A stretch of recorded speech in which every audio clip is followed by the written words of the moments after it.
Hello everyone, welcome into our latest live video. Today it is the 11th of July, 2025. It's Friday, and that means it's back to PC building again.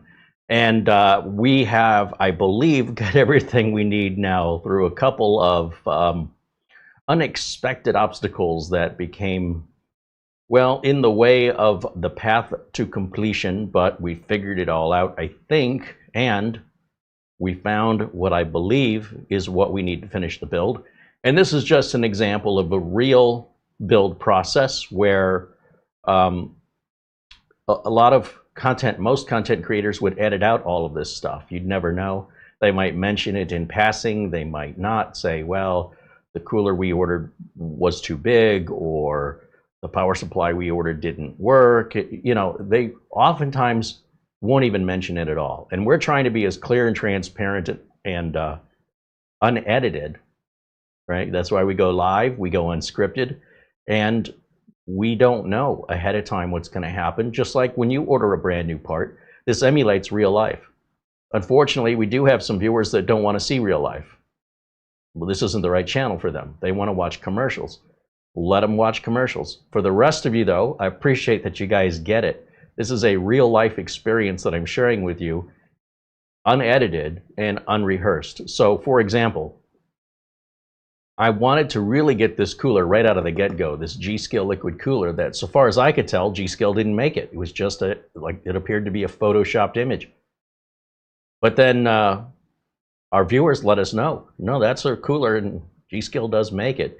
I looked on eBay and found out that essentially it's an end-of-life cooler. They don't make it anymore, but there were some like open box returns that are supposed to be in great shape.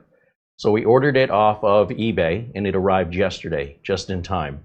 And that's the ENKI 240, which is how it's shown in the picture for this case on Amazon, on all their marketing photos. So what better cooler to use for this specific build than that specific cooler? And even though that cooler should be overkill for the CPU we have, I mean, it was like $60 or something, so it wasn't really any more expensive than an air cooler, and it will definitely perform much, much better than a low profile air cooler, and it'll look better as well. But I've not opened it up. I don't know what's in here. The eBay seller had good feedback, so we'll just hope for the best, and we'll see what happens, because again, we're going to emulate exactly what you would be going through if you were following the same process. The power supply we ordered turned out to not be compatible for whatever reason. When we returned it thinking we had a bad power supply, the manufacturer, Amazon replaced it, and the manufacturer also refunded our money, effectively giving us a free power supply. But the second replacement power supply also failed the exact same way.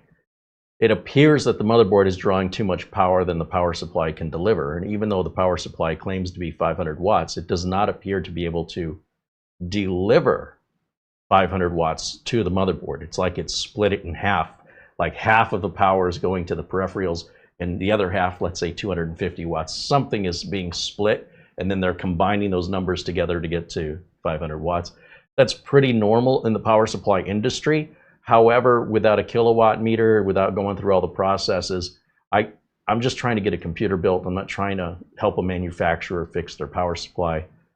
The fact that that power supply also did not have an on-off switch on the back was really bothering me, even though it's a moot point when the power supply is going to be buried deep in the case. You can't get to it anyway.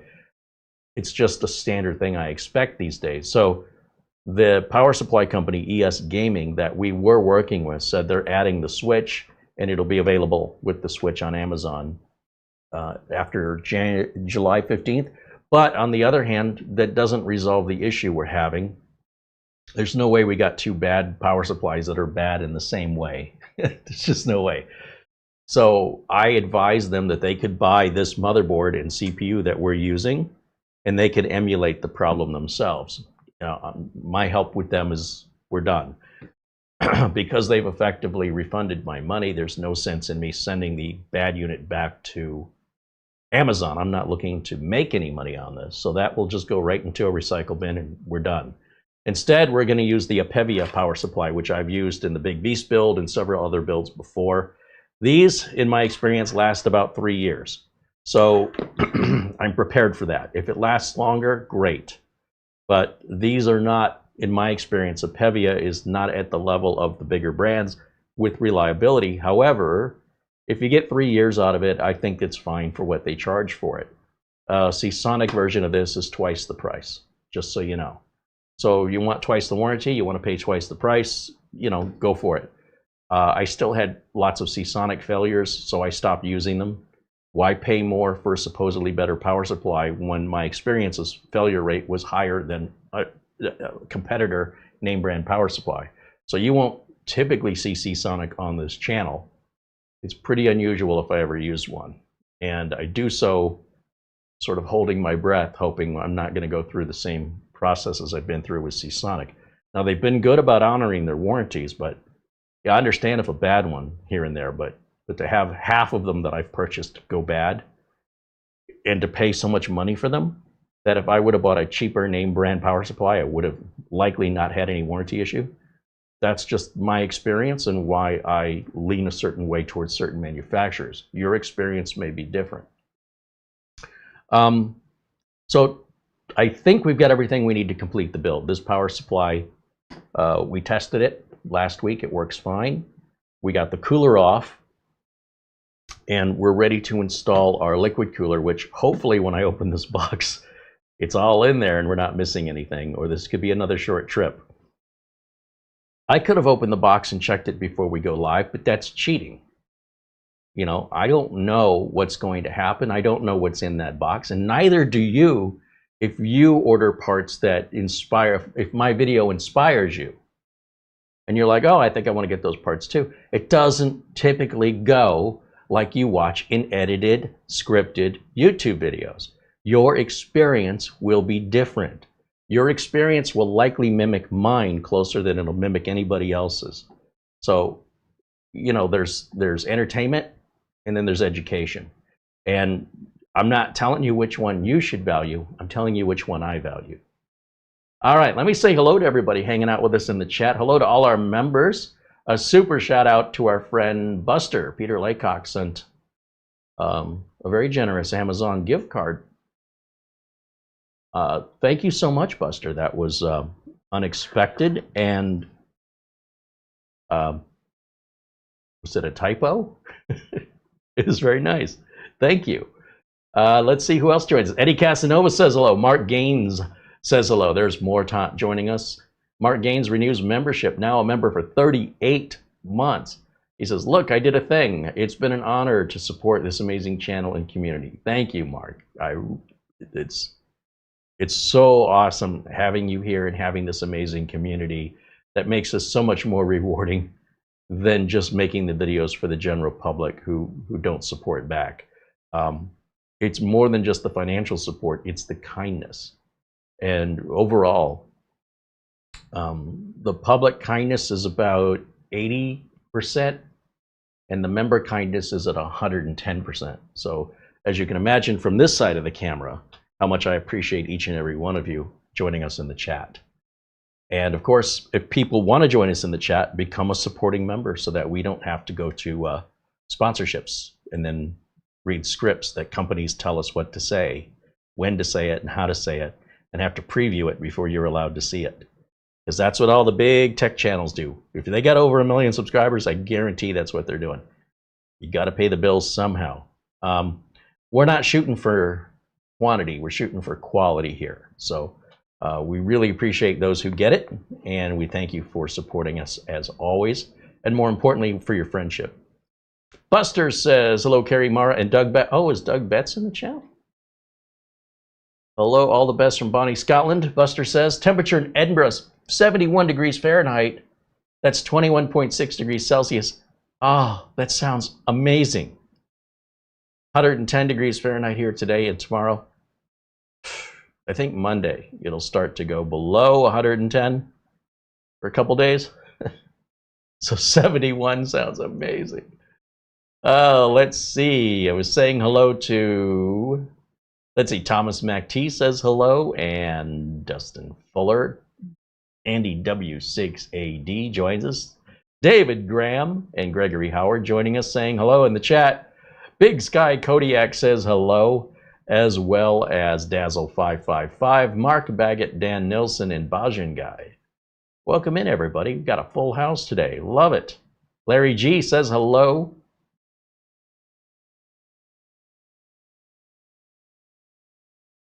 Sorry, I'm looking through some comments here.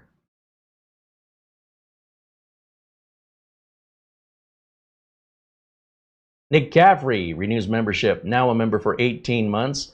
He says, well, that time flew. I'm enjoying my new build, which is now 19 months old. Is it still new at 19 months? I mean, it doesn't need upgrading or replacing, but is it new? I'm glad you're enjoying it, though, and tell us more about it.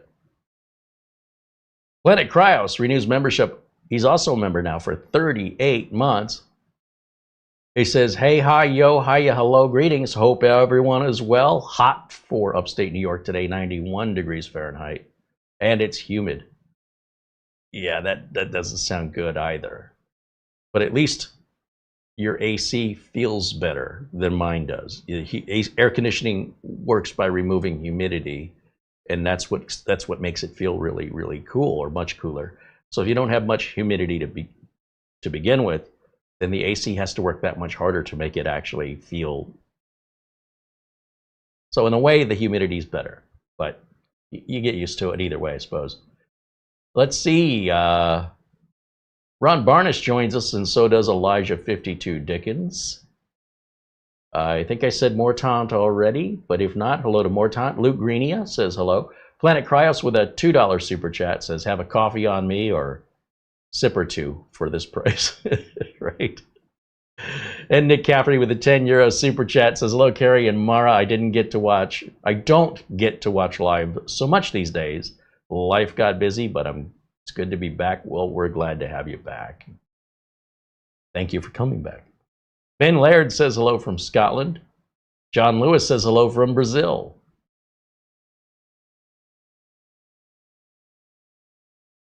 Patrick Manny joins us. 3D Everything renews his membership, now a member for 38 months.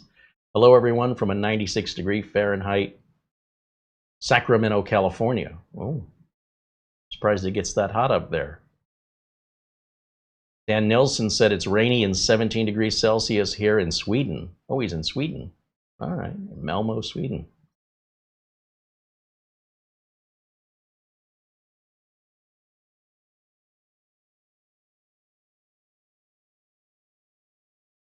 We're just watching a documentary on Netflix there's a documentary series called Trainwreck, and it goes through historical moments, whether it's the mayor of Toronto, Rob Ford, and that whole nightmare, or it talks about the poop cruise on Carnival, where the ship had a fire in the engine room, and they were kind of stranded at sea for a long time.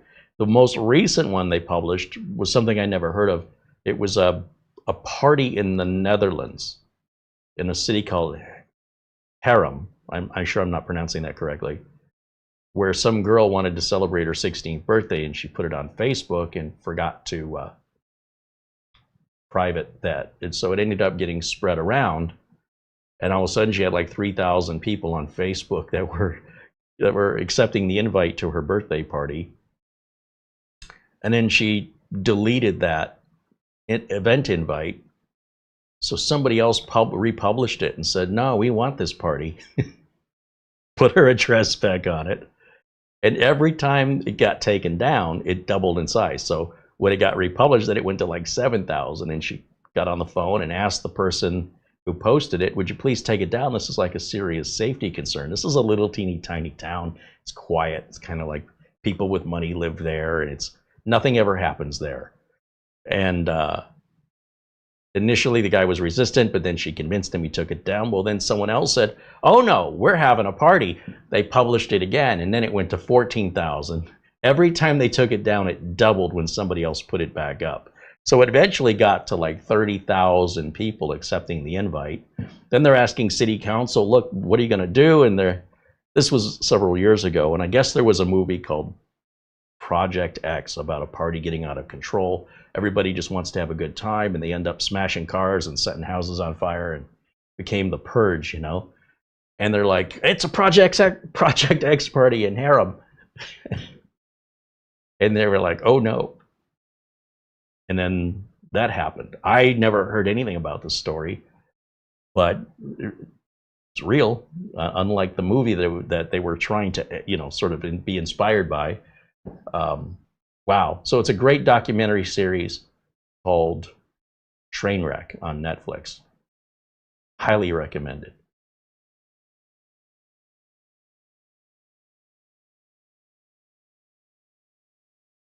Al Perez joins us. So yesterday I had a client call me, and they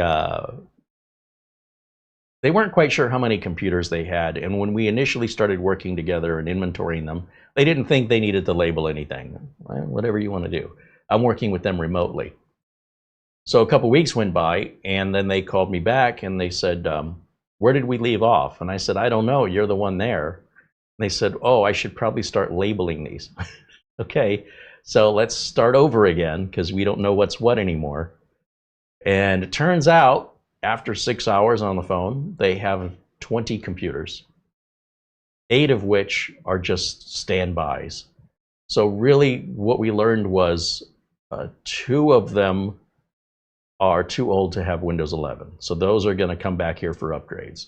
One of them has a very strange issue where the solid state drive, the M.2 drive, when you restart the computer, or the computer restarts itself, it completely erases the M.2 drive back to factory, like no partition, no format. It's all unallocated space. And this is a machine I built about 2 years ago, so it's pretty new.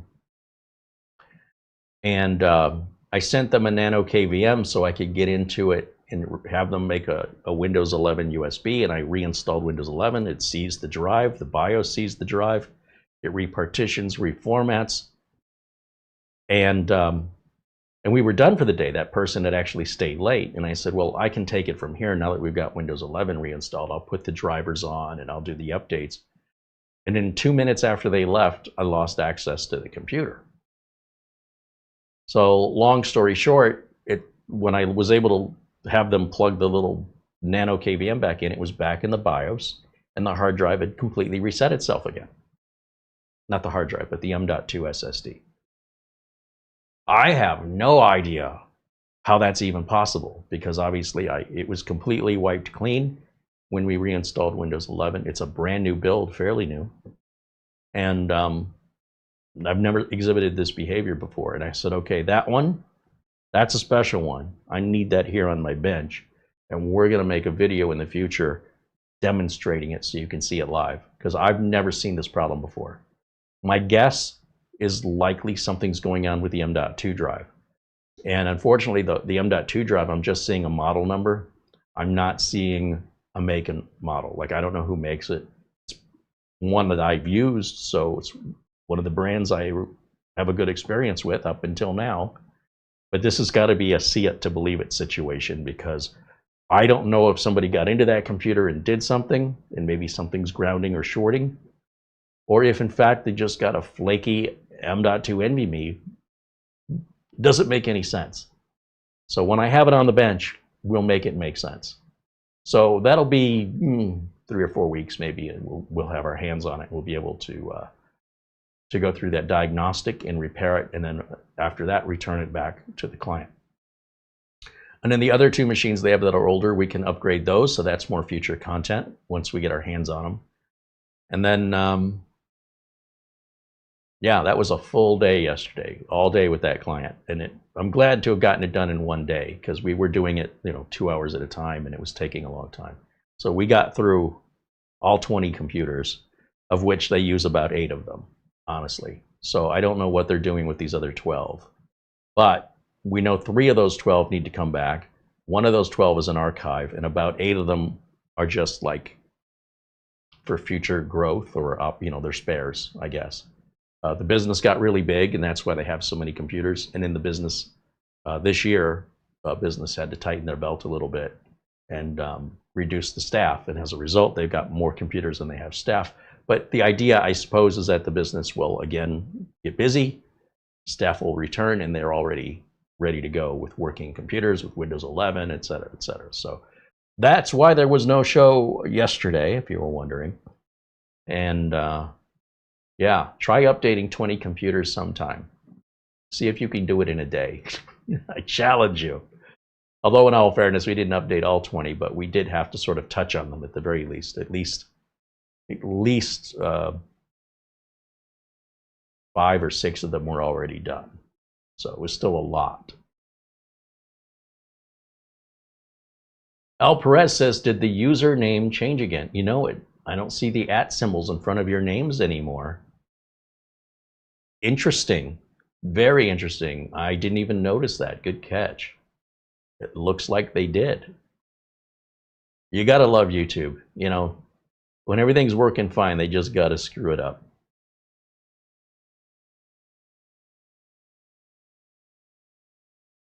David Graham says, please don't let it be a Fanxiang drive. I just bought a 2 terabyte for Prime Day. At these businesses, I usually only install 5 12 gig drives, nothing any bigger than that, because I don't want the employees saving to their local drive. I want them saving to the NAS, because the NAS is the only thing that gets backed up. As a result, you know, should they start saving things to their desktop, they're going to run out of space real quick. I'm going to get a phone call, and then I'm going to say, you're not supposed to be saving to your desktop. Those aren't getting backed up. That's why we put a small drive in there. Fanxiang is great value on the 1 terabyte and 2 terabyte drives, but I wouldn't bother. At a 512, they're all inexpensive. So no, it's not going to be a Fanxiang. It'll either be like an Intel, one of the like 660p, 665p, 670p, or it'll be maybe ADATA. I didn't install many of those, but likely it's one of those two. I was trying to run Crystal Disk Info to find that out when the whole machine stopped responding. Just everything stopped. And I guess that's when it had reset back into the BIOS and I couldn't see it anymore. So, you know, essentially when we have it connected to the Nano KVM, we have to use the internet cable in the back of the Nano, which means there's no internet cable in the PC. That's great for updating BIOS, installing Windows. Once I've got Windows installed, then I don't need the Nano KVM anymore. Then they can take the internet cable, plug it in the back of the PC, we can use Instant House Call, and I can take it from there. We had done all that. The reason we can't run the Nano KVM and the PC with the internet at the same time is these offices only have one cable. So each office has one cable.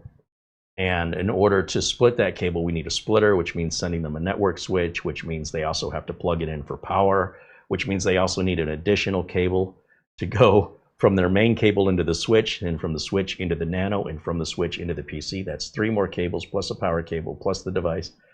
I'm not asking them to do that for support over the phone. Temporarily, it's too much. So we just do one and then the other, and we cannot do them both at the same time for this reason. It gets overly complex. However, that enabled me to do a diagnostic on one of them. They said was virus infected, found over 473 infections with malware bytes. And that was another great thing to do without an internet connection. Just right through the Nano KVM, we don't have to worry about infecting their network.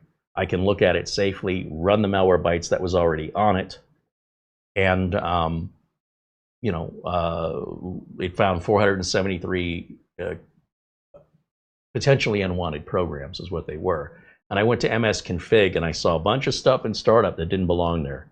So I had to take all that out first, then restart the computer, then Malwarebytes was able to remove everything.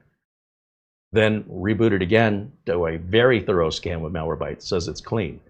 Because the question is, do they need to bring that computer back here for a proper cleaning?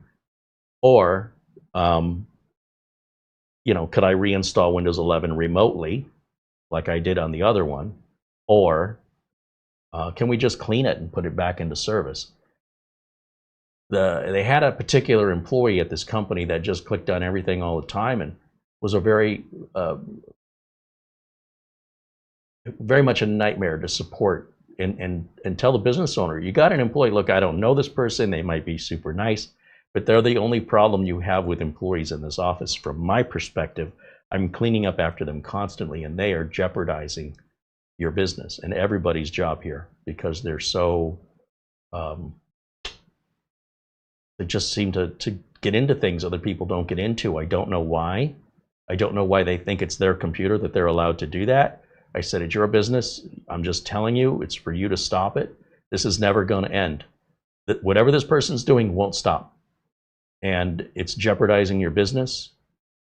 And it's costing me a lot more time to clean up after them. So you do with it what you will. I'm just telling you, we don't have this problem with any other employees. And it's the same employee over and over and over again.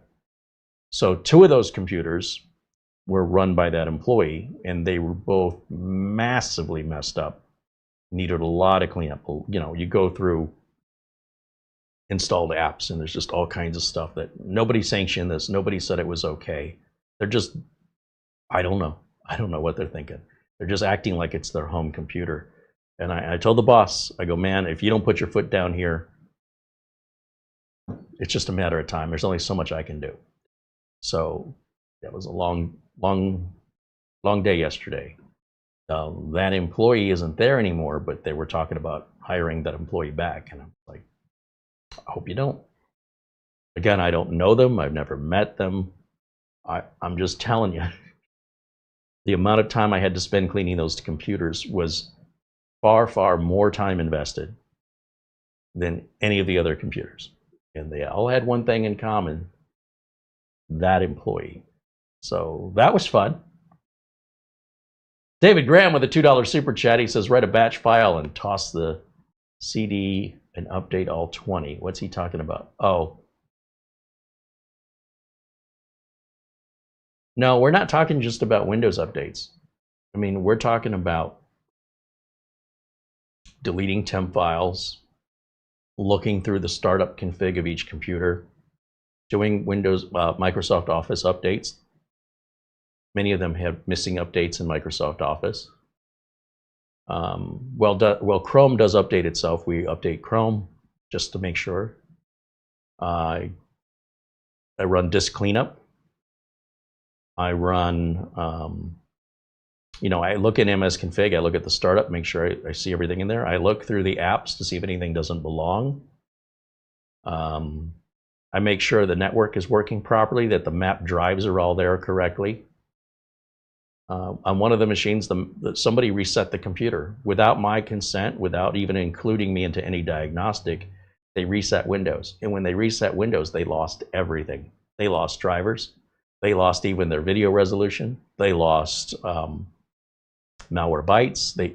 Everything had to be reset up. And I had to try and figure out, why did they do this? How come nobody talked to me about it? This is a problem sometimes when you work remotely, is people are too impatient. They don't want to wait for me.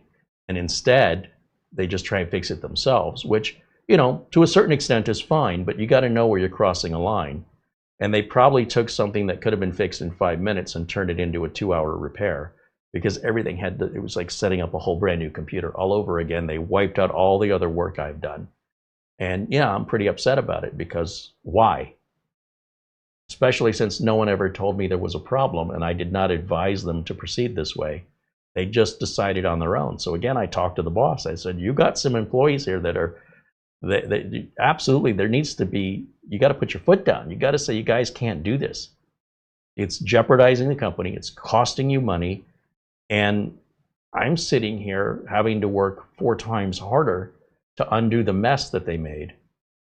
So, you know, if you want to allow your employees to try a couple things, that's all well and good, but you shouldn't be allowed to make any installations of software or reinstall Windows. That should be absolutely forbidden. It's way more complicated.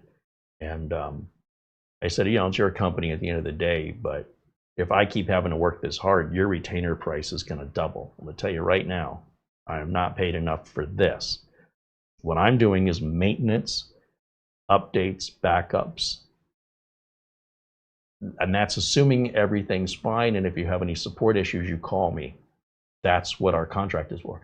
It's not for your employees to willy-nilly click on anything they want to and leave the mess for me to clean up.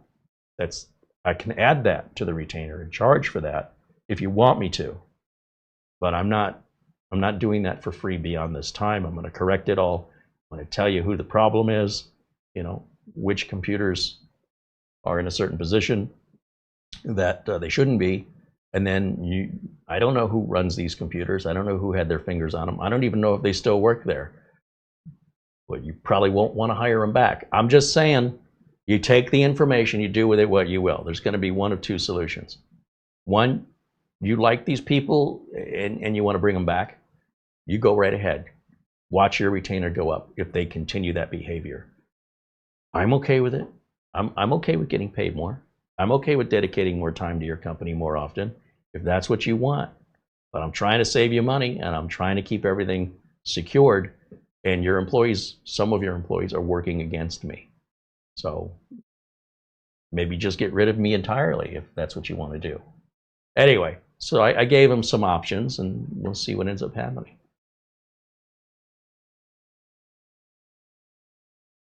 David Graham said, oh, there's another $2 super chat from David Graham. He says, I forgot the smile for my last super chat.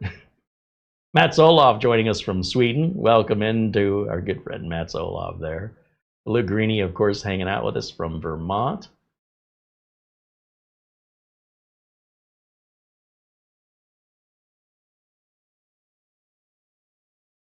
Frank Jimmy renews membership, now a member for 6 months. He's sorry I'm late, he says. I arrived precisely when I wanted to. Wonderful to celebrate 6 months of Carey and Mara. Extraordinary live stream content. I look forward to every live video. Keep up the great work. Thank you, Frank. Thank you very much. Thank you, of course, for renewing membership. Dennis Paulson joins us and says hello. And Ron Barnish said he had a blood transfusion for the first time in his life yesterday. He needed some platelets. Yeah, you could have some of mine. I think I have enough for 12 people. I laugh at it because it's horrifying. There's no cure for that. Anyway, I think we're caught up. Paul Connolly says hello from Australia.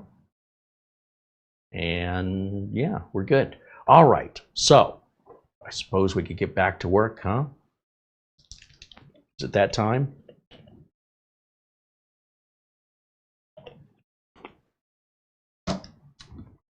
So in the motherboard box, everything is exactly as we left it from last Friday.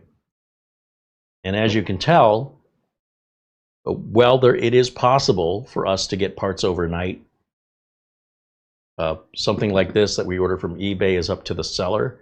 And I was risking, you know, I warned you guys last week that this may not arrive in time, this cooler. Thankfully, the seller did exactly what they said they were going to do. It arrived exactly when they predicted it would arrive, and we're able to continue our show today. And the reason I bring this up is if you're building at home, and in particular a Mini-ITX system, plan accordingly unless you're patient.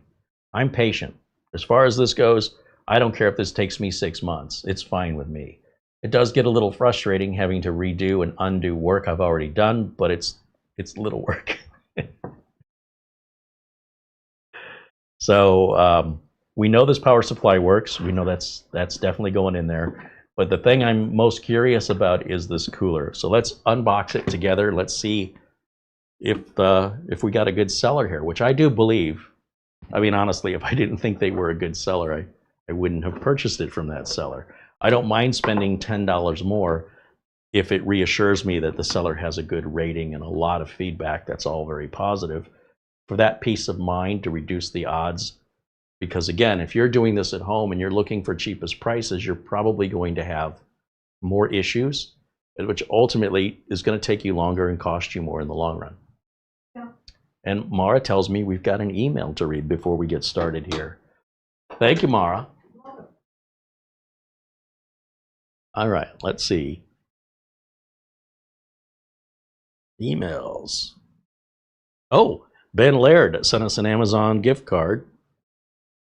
And he says, I hope you enjoy this Amazon gift card of $10. Thank you, Ben. Ben, of course, joins us also from Scotland.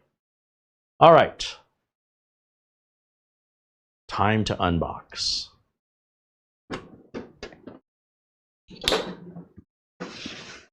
Now, I think this is an open box. I think that's how it was promoted on eBay, as an open box unit. And I'm just hoping everything's inside of it.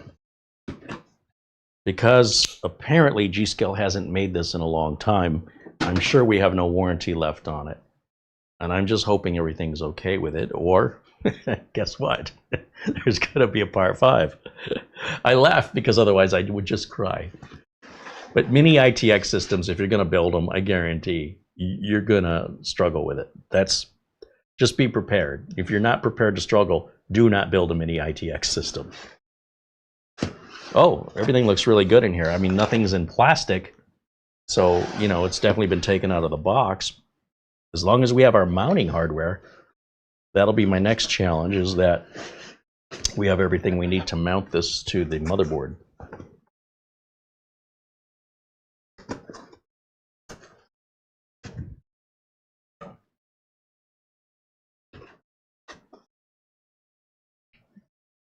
Now that pump does not want to come out. It's kind of sitting in there sideways. There we go. Oh, and there's plastic on the top of the pump. Oh, there's thermal compound on the bottom of the pump too, which would imply this pump has never been used before. That's the original pre-applied thermal compound. It's got some little marks in it, but that should be fine. Okay, let's just cover that thermal compound up. Fins on the radiator look straight. A couple little imperfections, but you know, nothing we wouldn't do to it installing it anyway, so that's inevitable. We've got a couple of fans. I thought these were supposed to be RGB. They say G.SKILL.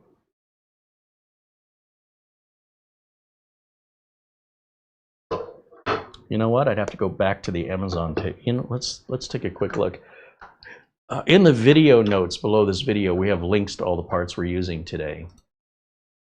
And if we look at G.SKILL's website, we can verify if these fans are the original fans or if they were RGB. For some reason, I thought they were RGB.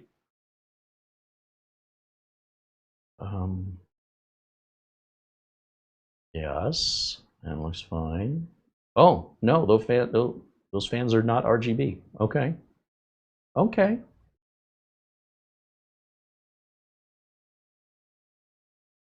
And then the power supply, this is the Apevia 600-watt power supply, which is a little bit more money than the ES Gaming 500-watt power supply, but definitely worth the extra couple dollars because, one, it works, and two, it's got the switch on the back that I fully expect.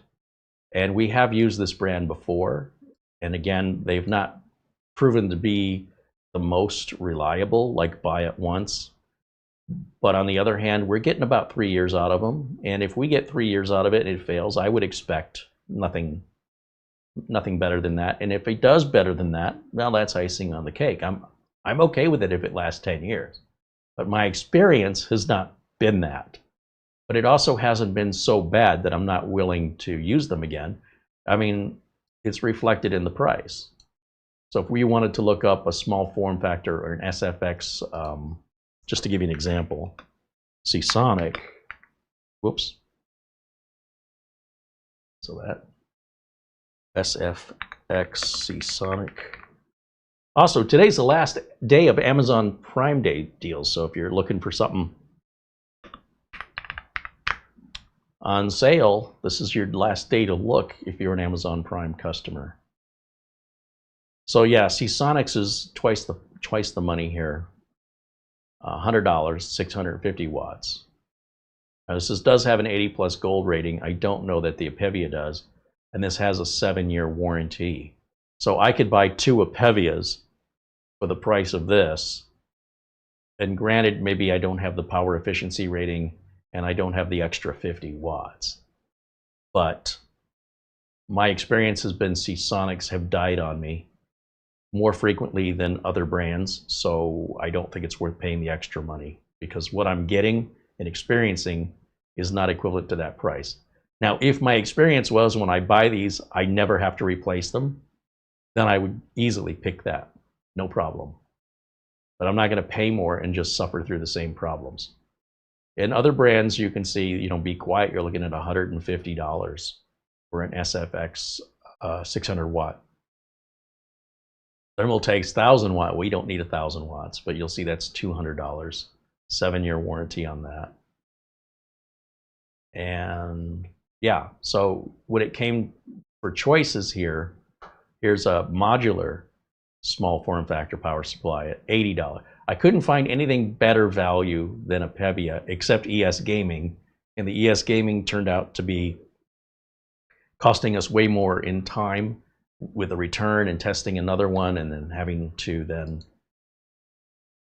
you know, if I wanted to be nasty, I could return it and ask for a refund. But Apevia already refunded my money. So essentially the second one they sent was a gift, and the gift doesn't work, so it'll just go in the recycle bin. And we certainly hope that they get things figured out over there, because it could be a great value if it worked. Who would have thought? We've got documentation, that's good.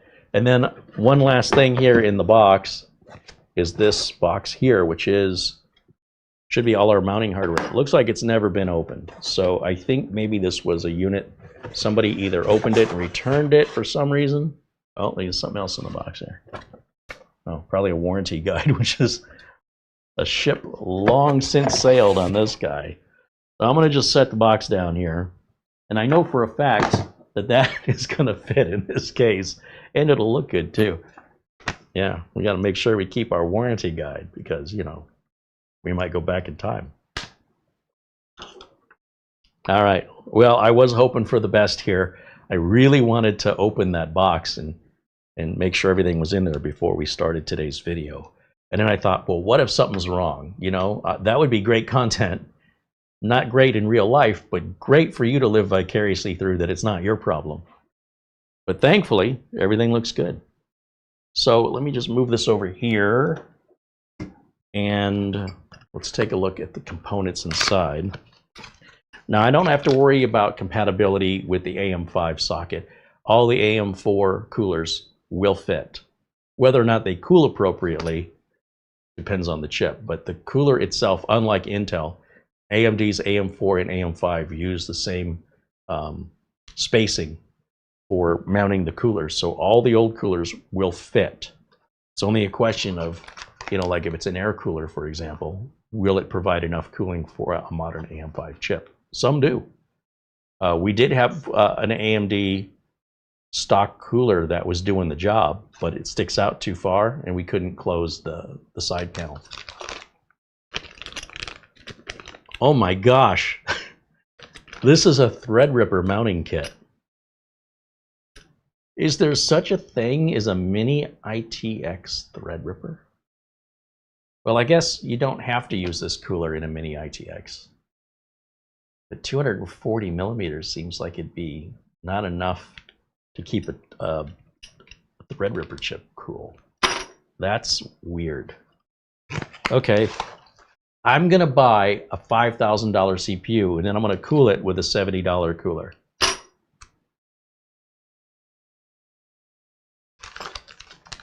This is our Intel brackets. So these two bags, don't need them.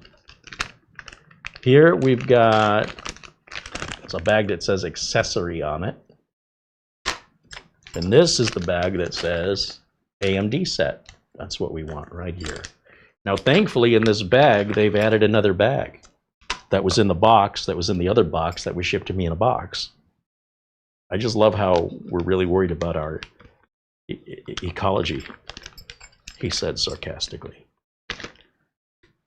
All right, so there's our two little teeny tiny, aren't they cute? Little teeny tiny AMD brackets.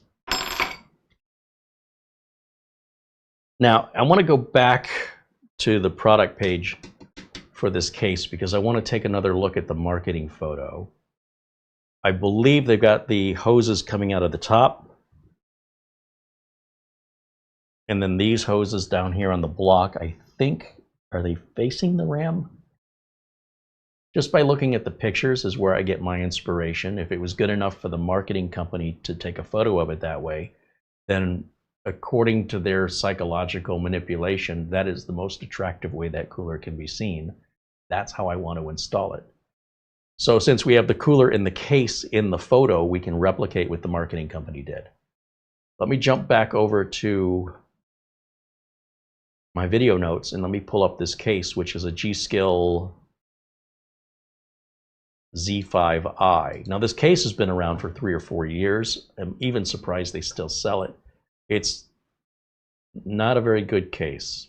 It's good in the way that it looks, and it's even not terrible to work on. However, with the motherboard facing down, there's no room for your Wi-Fi antennas. There's no way to get up under there to plug flash drives in. You literally have to tilt the case back to access everything on the bottom. Not a very good design. But, oh, and if you wanted a mechanical drive, so you can put your video card on the other side, and you would put your video card in vertically, which means you can have like up to a 330 millimeter length graphics card, except that it'll block access to a hard disk drive if you put a hard drive up there. So you can have one or the other. Now, of course, I don't use mechanical drives inside of computers. Those days have long since sailed. If I want a mechanical drive, it'll be external. They're so slow, you might as well just put it in a dock, and a USB 3 connection is going to run just as fast. In fact, USB 3 will run faster than SATA. SATA maxes out at 6 gigs per second. USB 3 starts at 5 gigs a second, and then goes to 10, then 20, and then 40. 40 when you get to USB 4. So once you're at 10 gigs per second, you're already almost double the speed through USB of what the hard drive can do. And I'm talking about an SSD, by the way, when I'm mentioning those numbers, because a mechanical drive, now that I'm realizing what I'm hearing myself, a mechanical drive will do a maximum, like if you have a really nice high performance drive, 200 megabytes a second, which is 2 gigabits per second. 2. SSD on SATA 3 will do 6, USB does 5. All right, so if you want to just take a 0 off the end, that's 200 megabytes per second versus 550 megabytes per second maximum, saturating USB 3 to its maximum, versus, let's say, 600 megabytes per second through a 500 megabytes per second through a USB 5 gigabit per second port. Then a 10 gig would be 1,000, 20 gig would be 2,000, 40 gig would be 4,000. Once you've maxed out the speed of that internal hard drive, why keep it internal anymore? If you can max out the speed of the hard drive externally, why enclose it? Why put the eggs in all in one basket? It seems like a pretty bad decision from my perspective. So the fact that a 3.5-inch drive blocks access to a tall graphics card is a bad design, but on the other hand, one would argue, why would you have that there to begin with, unless you just wanted a portable lunchbox that you could take with you everywhere to game? And there are better choices, more compact, half the height, such as the ENKI M1 and the Dan case and numerous other cases that would be a lot more difficult to work in because you don't have this much space, but would be far more portable. It wouldn't block access to all your I/O on the back of the board. So for all those reasons, this is a bad design, but it looks fantastic. So if you're somebody who doesn't need to get access to the back of the motherboard I/O, you're okay just using your front port USBs, and you very rarely need to get up under here for any reason, it would work fine for you.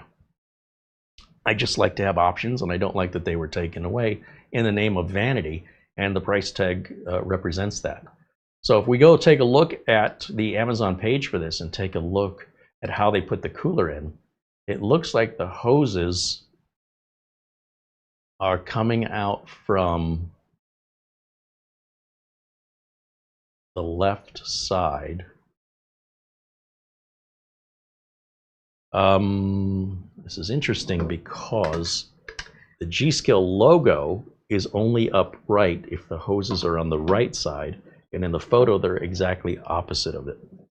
So does the logo rotate?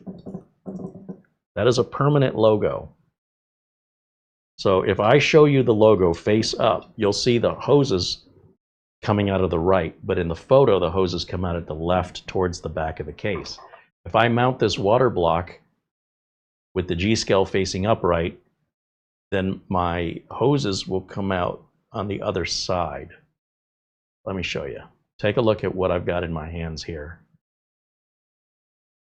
This says G.SKILL.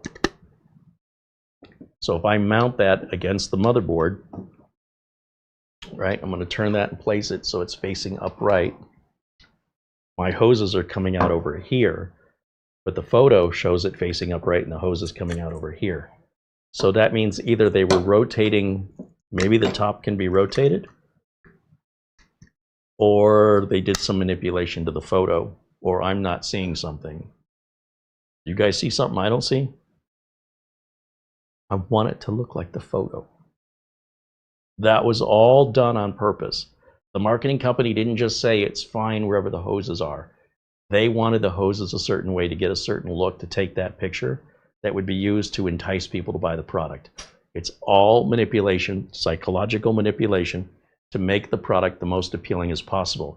That's why every time you see an advertisement, nearly every time you see an advertisement for a clock or a watch, an analog watch, the time is always 10 after 10. That is the most appealing visual of a watch, 10 after 10. So either all these photographers are part of a group where they only take pictures at 10 after 10 of clocks and watches, or they're intentionally setting them to 10 after 10. I wonder which one it is. But what's hilarious is when they do it with a digital clock and it just says 10:10.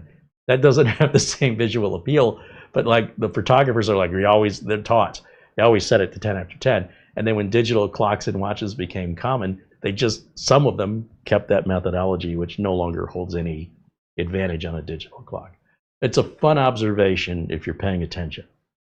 So that's an example of the kind of things marketing companies do to make a product more appealing in appearance. So that's why I want to mimic that when I do this build. I want it to have that most appealing look that a professional marketing company was probably handsomely paid to come up with. Let them do the work. I'm just going to copy it. See what I'm getting at? I don't have to do it that way, but neither did they. They determined that was the best way. They did the work for me. So now I just got to figure out how they do it. Let me get back over here to the chat room.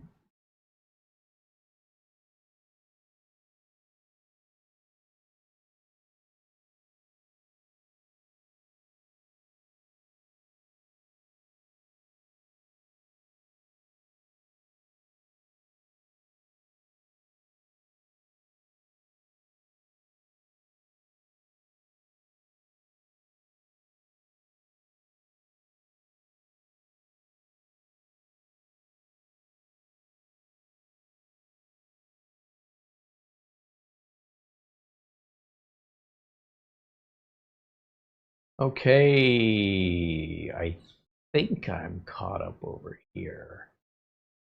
All right, so how am I going to do this?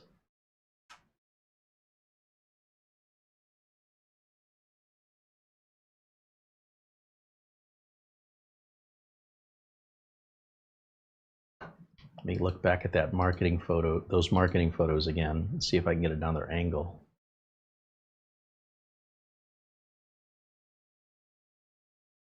It's just two that I can see the cooler in with the case opened up.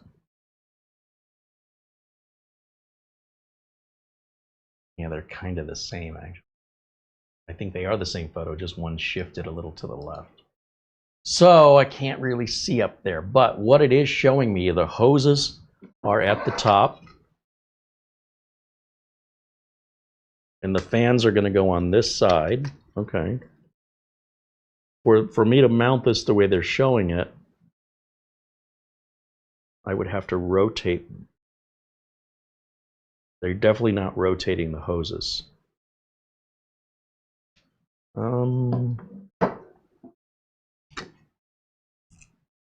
me take the plastic off. See if there's a way to turn that G.SKILL logo.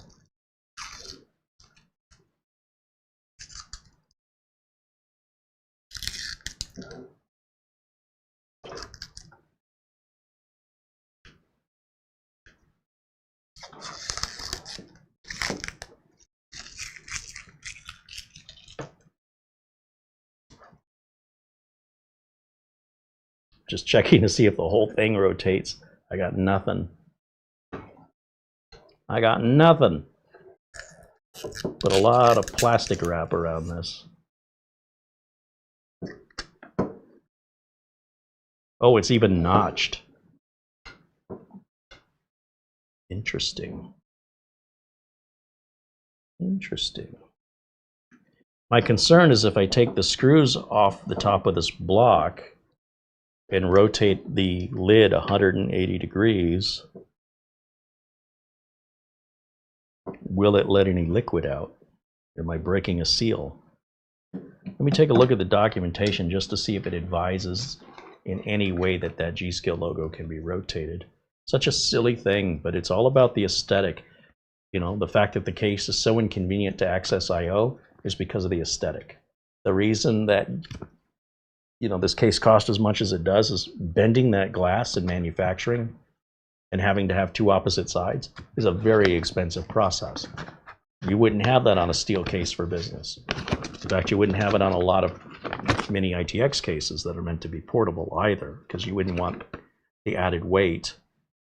So they're showing the cooler installation, but nothing about whether or not the block can be rotated. So how did the marketing company do that?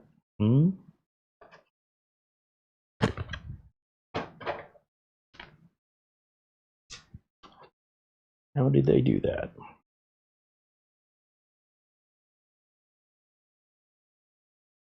It looks like if I take out these screws, the entire top comes off.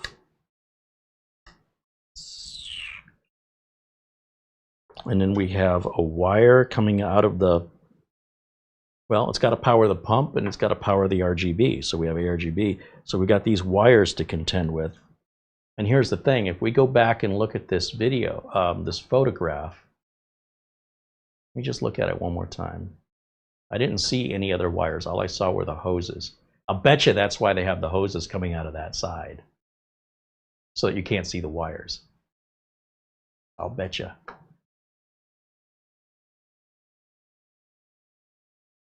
Yeah, you can kind of see them there. The pump is definitely got us with the GSkill logo facing the correct orientation. There's two opposite screws, one on the top right, one on the top left. And when I look at it, if we were to flip it the other way, see here, it's the top left and the top left and bottom right. But if we flipped it this way, then it'd be the top right and the bottom left. And that photo shows top right, bottom left. They did rotate this block 180 degrees. So if they did that, why didn't the manufacturer manufacture it that way? Because when we put it in, if these are the, oh boy. Well, that may be shown with an Intel CPU, because with an AMD CPU, you can only plug the heatsink in one of two ways. On an Intel, you can put it in every 90 degrees. With AMD though, and especially with the board facing down like this, the block would typically go on with the hoses. In most cases, the hoses go towards the RAM on most builds. And that would work, but now our GSkill logo is straight up and down. But if you think about it, if we can only put the block in either this way with the hoses towards the RAM, or the other way with the hoses opposing the RAM, no matter what, this logo faces the wrong way. So the way it's set up now, it would have to be horizontal, vertical. It'll go up and down one way or down and up the other way. If we were able to put this in straight across with the hoses on the right and the RAM was to the right on, let's say, an Intel build, then that would be correct. But in the 3 possible orientations that are available to us, well, there's really only 2 possible, up and down or down and up. The left and right, regardless if it's left and right or right to left, are not an option for an AMD cooler. So we cannot turn this 100, well, because of the angled screws, there's not 4 screws holding this block onto the heatsink. There's only 2 screws. That means if you turn it 90 degrees, you'll end up with screws that don't have anywhere to screw down. And you turn it 90 degrees, then you can screw it down, turn it 90 degrees again, and now you're right back to having corners you can't tighten. So there doesn't appear to be any way to configure this as it is shown, because even the way it's shown, it's upside down, and somehow they've corrected the orientation. Maybe they just did it in Photoshop. Is this a big deal? I was going for a look. The whole point of the build is aesthetics. If we don't care about the aesthetics, then why did we go out of our way to get the G.SKILL logo? Now, if the G.SKILL logo had no words on it, maybe most people wouldn't know which way is up. But because they wrote on it and then they made it so you can't rotate it, I guess you just deal with it. So we've gone from the fryer to the frying pan, where we deal with cooler number 1 was just a temporary cooler, but we just test it just to see, and yeah, it's not going to cool that CPU. Cooler number 2, another AMD stock cooler, much bigger, cools the CPU no problem, but it's too tall and we can't close the side. Cooler number 3 was very difficult to locate. We did find one. Everything looks good. We got it on time, but now it looks like we're trying to match the photo. There's no way for us to match the photo. It's a little like false advertising, except we don't know what motherboard they were using, if it was Intel or AMD in these marketing photos. But regardless, there's no way for the hoses to come out on this side without the words being upside down, regardless of which motherboard they used. And then, of course, we had our issue with power supply, which wasn't our fault. We ordered the right thing. Just companies send us some bad product or bad design product that might work fine on older systems, but it just clearly is not compatible with the newer systems. And then we had to go through 2 of those power supplies to experience the exact same problem, to be able to identify this isn't going to work, and it's never going to work until they redesign their power supply. So we're learning a lot of things the hard way. We're figuring it out. The downside is, if you're a new builder, you've never built before, you'd probably wonder what you did wrong, right? Why is my system with this power supply shutting off randomly? Let me change the power supply for another one. You send it back to Amazon, you get your replacement brand new. Plug it back in, still the same problem. Now you're really getting frustrated. It's not a good first time experience, because it's not your fault.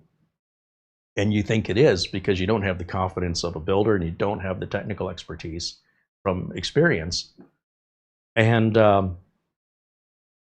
then you're going to the internet going, somebody help me. The manufacturer says our power supply should work. Well, they can say that, but the proof is right here. We witnessed that it doesn't. Then you want to orient your cooler so it looks like it does in a video you watched or something, and find out that they've edited it or done some manipulation that is not fully transparent, that they've omitted, probably intentionally, in order to get a certain look they wanted. So these build videos, these how-tos, it's not uncommon for them to do things off camera, some modification or manipulation, that it would be impossible or unreasonable for you to do. And if they don't come clear with that, and you're watching a video and you buy those parts and you can't put it together the way they did, it's because they edited the video, right? So you don't see what frustrations they had or what parts they had to replace. That's why it's so important I do this live, unscripted and unrehearsed, because it shows you how I handle the problems, in the hopes that you'll be able to better take care of yourself, that you will be more self-reliant. Of course, we're always happy to help you with any questions, as we, to the limits that we can. But you'll see, even we are not immune from these kind of things. The difference between the people who do this for a living and the people who do it for fun is essentially how often we do it, the scale, and therefore the experience, so that we have a process to move forward, even for things we never imagined. I can fix it. You can name any problem with any computer, I can fix it. I don't know what you're thinking, but I know I can fix it. Now, a hobbyist or an enthusiast, they might just throw their hands in the air and say, can't be done. There's never a time in my career where I cannot solve a computer-related problem. And I think as long as you have that attitude, I can fix it. No matter what it is, I can fix it. And you're willing to ask trusted resources for help, such as our community, it's a great learning experience. And it's one you won't soon forget. If you built everything and you had some struggles that you figured out, that likely is not a lesson that will stay with you. It's those ones that stick. It's the ones that you get really frustrating, that once you figure out how to fix it, that lesson will stay with you. So that's the good side of that.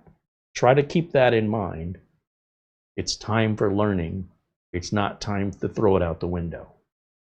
And learning is a good thing. It empowers you, and it gives you a new way to look at future problems, even unrelated. It shares a new perspective to consider.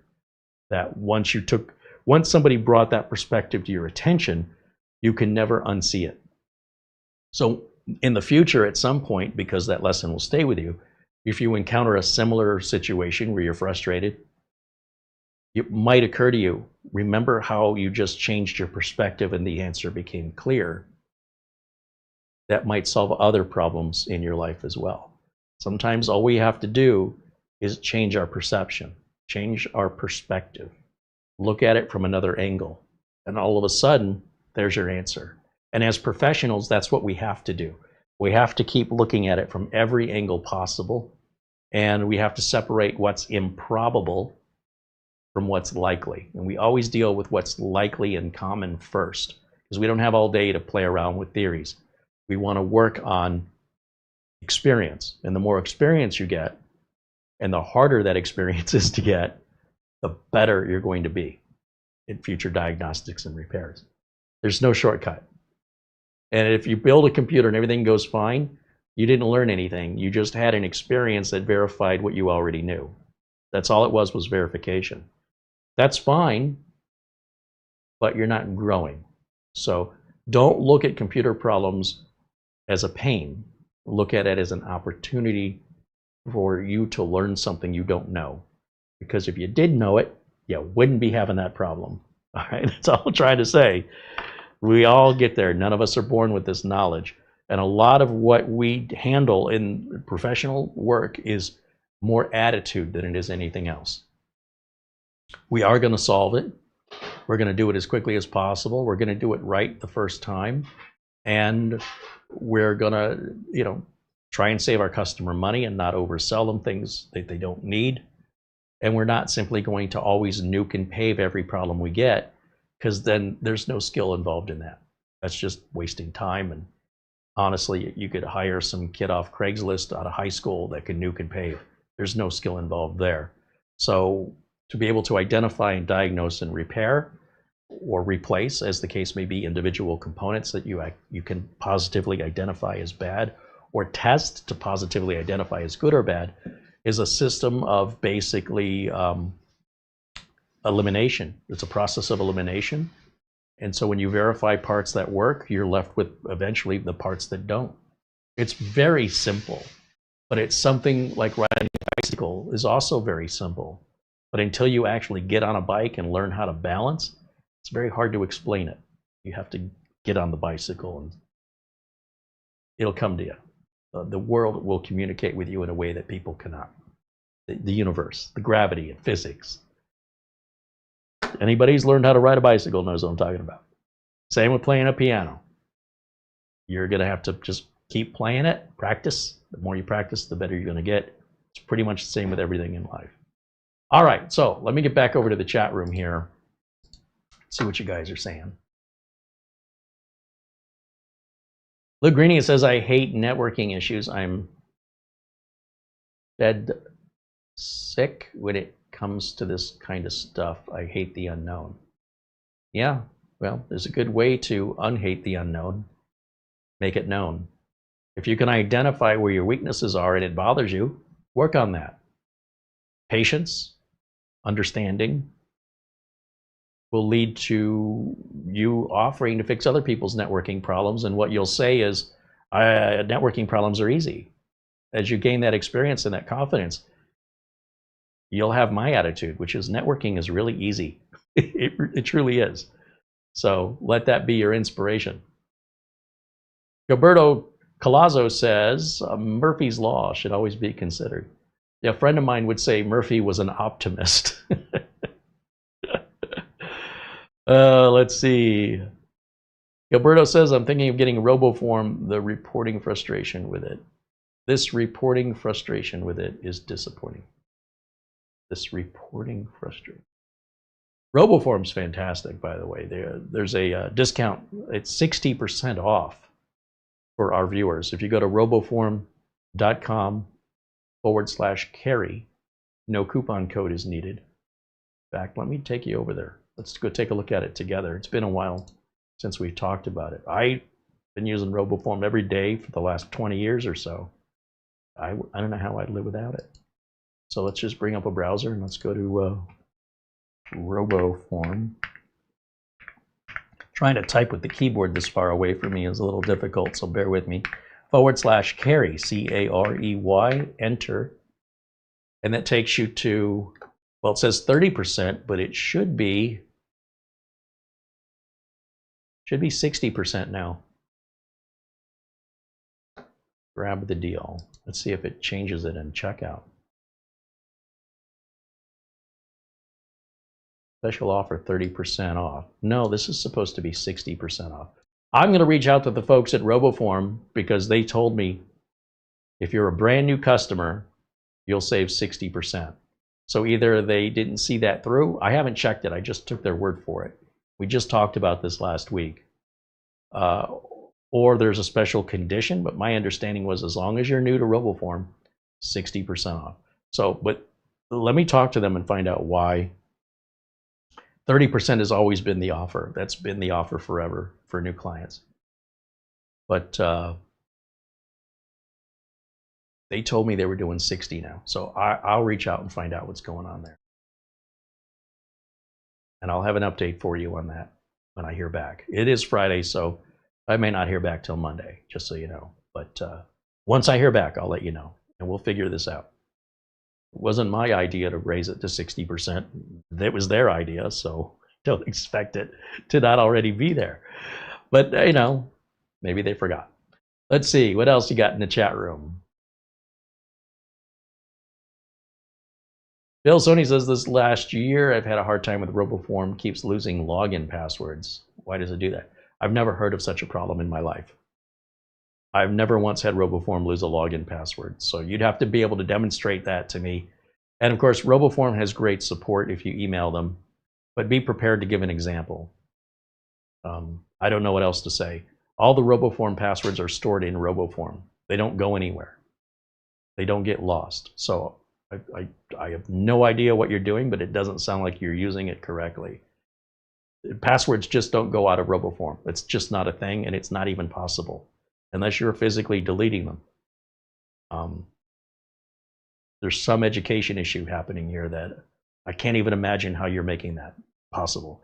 But if you're willing to demonstrate it to me sometime, you know, I can always connect to you remotely and I'll take a look at it, because I don't think you're having a RoboForm problem. I don't think you're using it correctly. I've had RoboForm for over 20 years. I've never lost a password. Never, ever, ever, ever, ever, ever, ever. Gilberto says, Carey should write a book. Carey did write a book. In fact, if we go over to Amazon and we go to, let's go back to window capture and just type in my name. CareyHolzman. What do you know? There's a book. Now, this book was published 22 years ago, but I did write a book. Also, what else do we have in here? Mara has a cookbook that's low sugar, low carb, keto friendly. And that is, let me put a space in that. Whoops. Oh, this keyboard being so far away is not making it easy. Oh, I'm not finding it still. Let's type in healthy.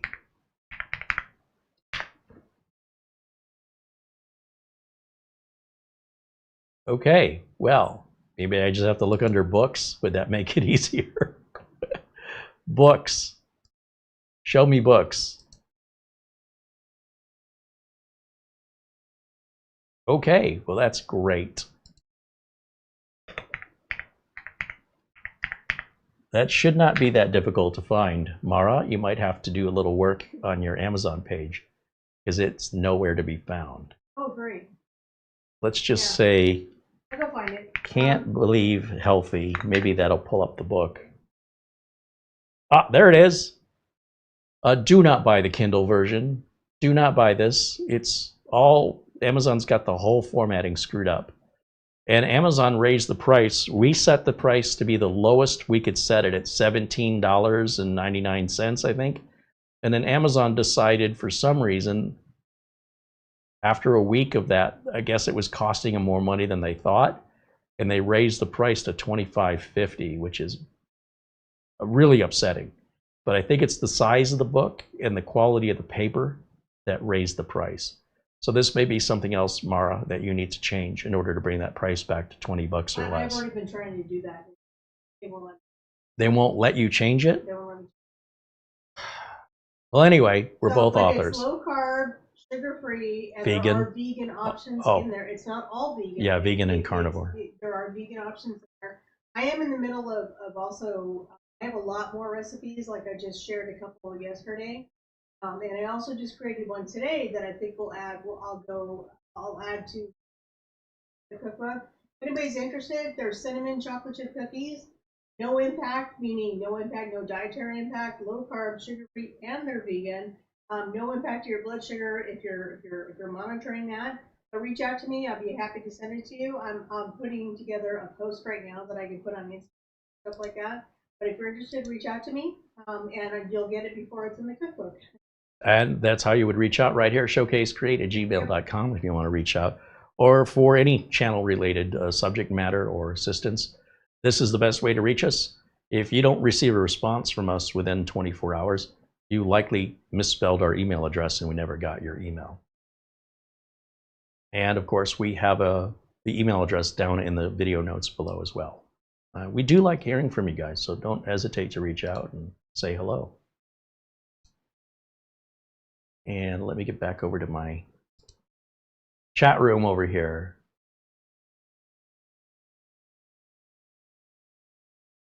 Luke Greenia says he's never going to give up his RoboForm or his Acronis.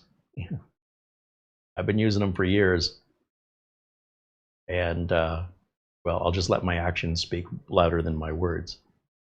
Because I've never replaced those two products. And I've been using them both nearly, I think I've been using RoboForm longer, but it's hard to say. Definitely been using Acronis since 2008 at the latest. Might have been using it before that. And RoboForm, I think I started using probably around 2000. So I think I've been using RoboForm for about 25 years. Now you're making me think about it. Van Laird said he's never had a problem with the RoboForm. Yeah, I think it's just he's not using it correctly. Lou Greenia says Mara is our chat dietitian. Yeah, she knows a little about that. All right, so what am I going to do here with regards to this situation? I suppose whether or not the logo's up right or not is really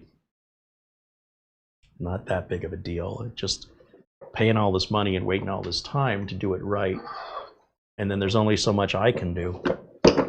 You know, if that's what they give me to work with, well, it's not matching the photos. When things don't match the photos, I feel like it's false advertising unless there's fine print. Like packages enlarged to show detail or something like that. I have a package of M&Ms and the M&Ms are like this big on the package and it says image shown as larger than product in bag, something like that. So I feel like that's a little deceptive, that marketing photo that should have had a disclaimer. But I don't know. Maybe there's another part to that, I don't know. So anyway, if the hoses are going to go up,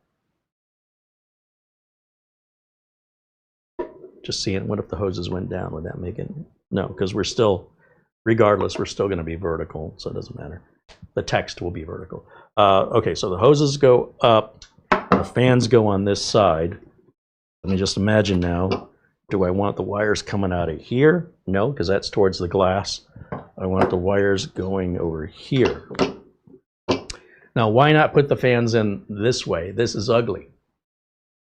So the direction of the fan is where you see the support brackets. This is where the air comes out. Notice how that center doesn't spin? Air's going this way. See where the fan spins and the logo spins? That's bringing the air in. So unless you've got a reverse blade fan, this is how fans work. Reverse blade fans are sort of new to the PC, so you're not going to see a lot of those anyway.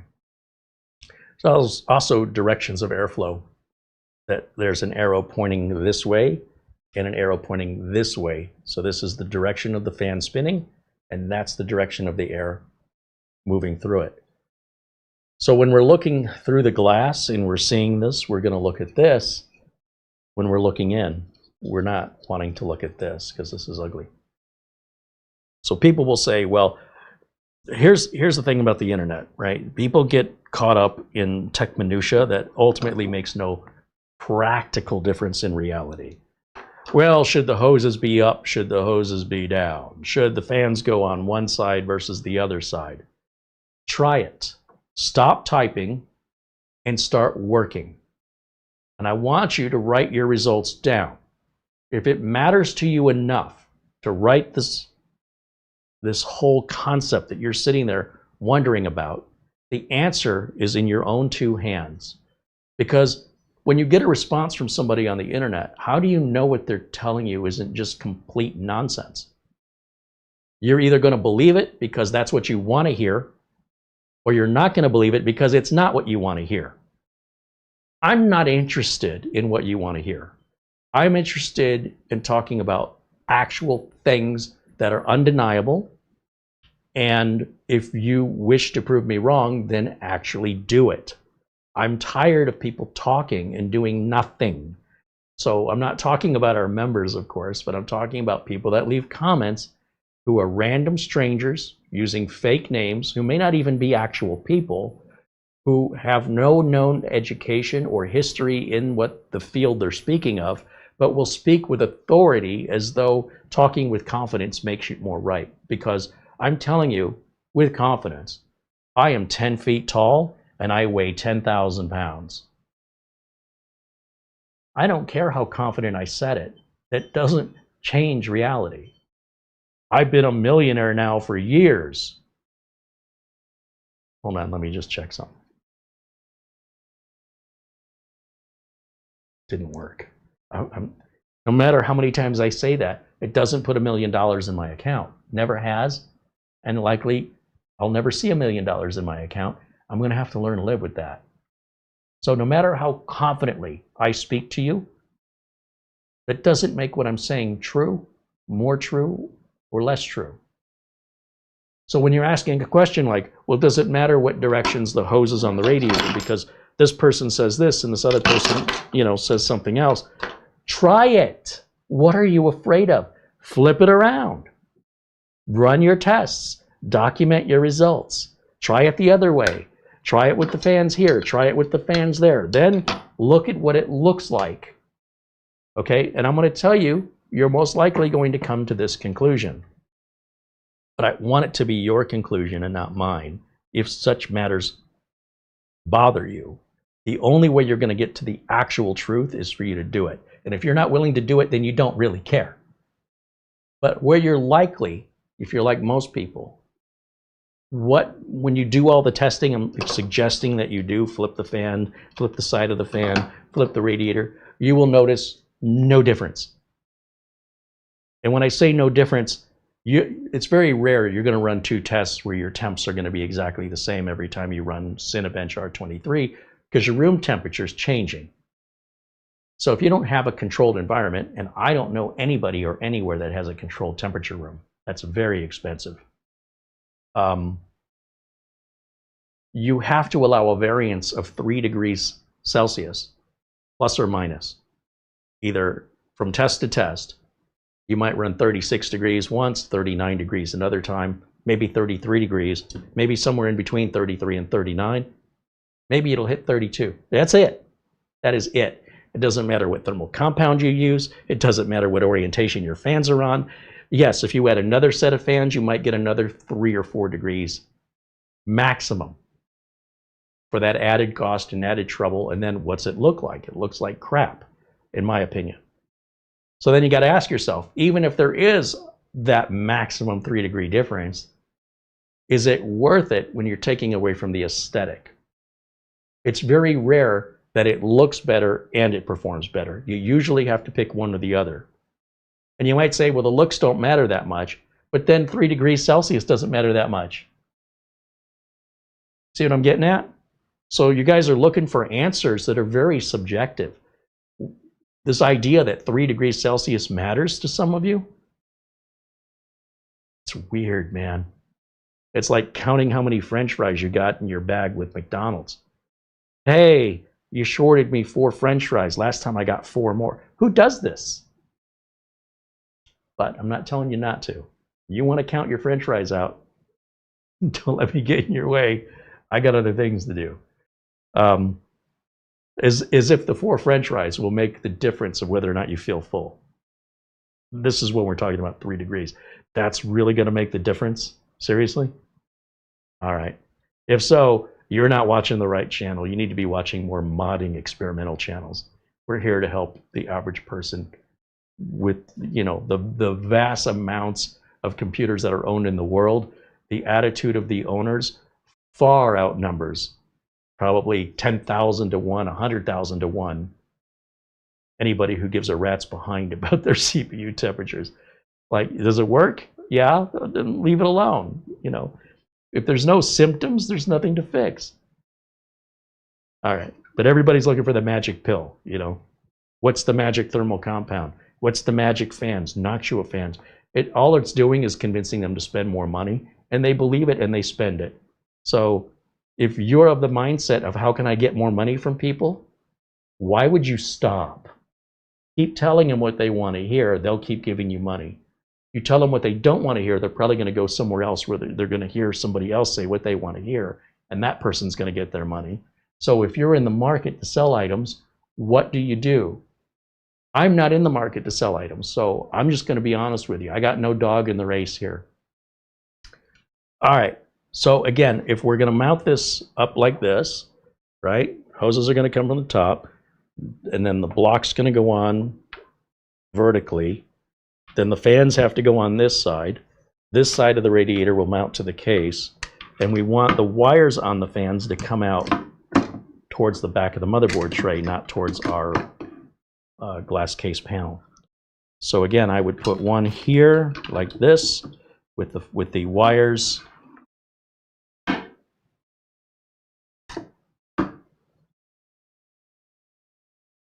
coming out here in the middle, I think. Yeah, because we have these cutouts here in the case. So if we align both of these fans where the wires are kind of together, right? So the top left corner of this fan, top right corner of that one, and then the wires come out side by side. That'll make it cleaner cable management. And then somewhere in one of these bags we'll have the screws for securing the fans. Yeah. And Mara says we've got an email. Well, let's open up this bag that contains a lot of other bags. I love when they do that. Let me move this out of the way so you can see a little bit better here. We've got some spacers. We have a bunch of washers. We have some standoff. Yeah, there's our other spacers. What's interesting is they give us thermal compound here, and they give us thermal compound. Usually you get one or the other. So this is an odd inclusion. This should not be necessary. Interesting. That's unnecessary.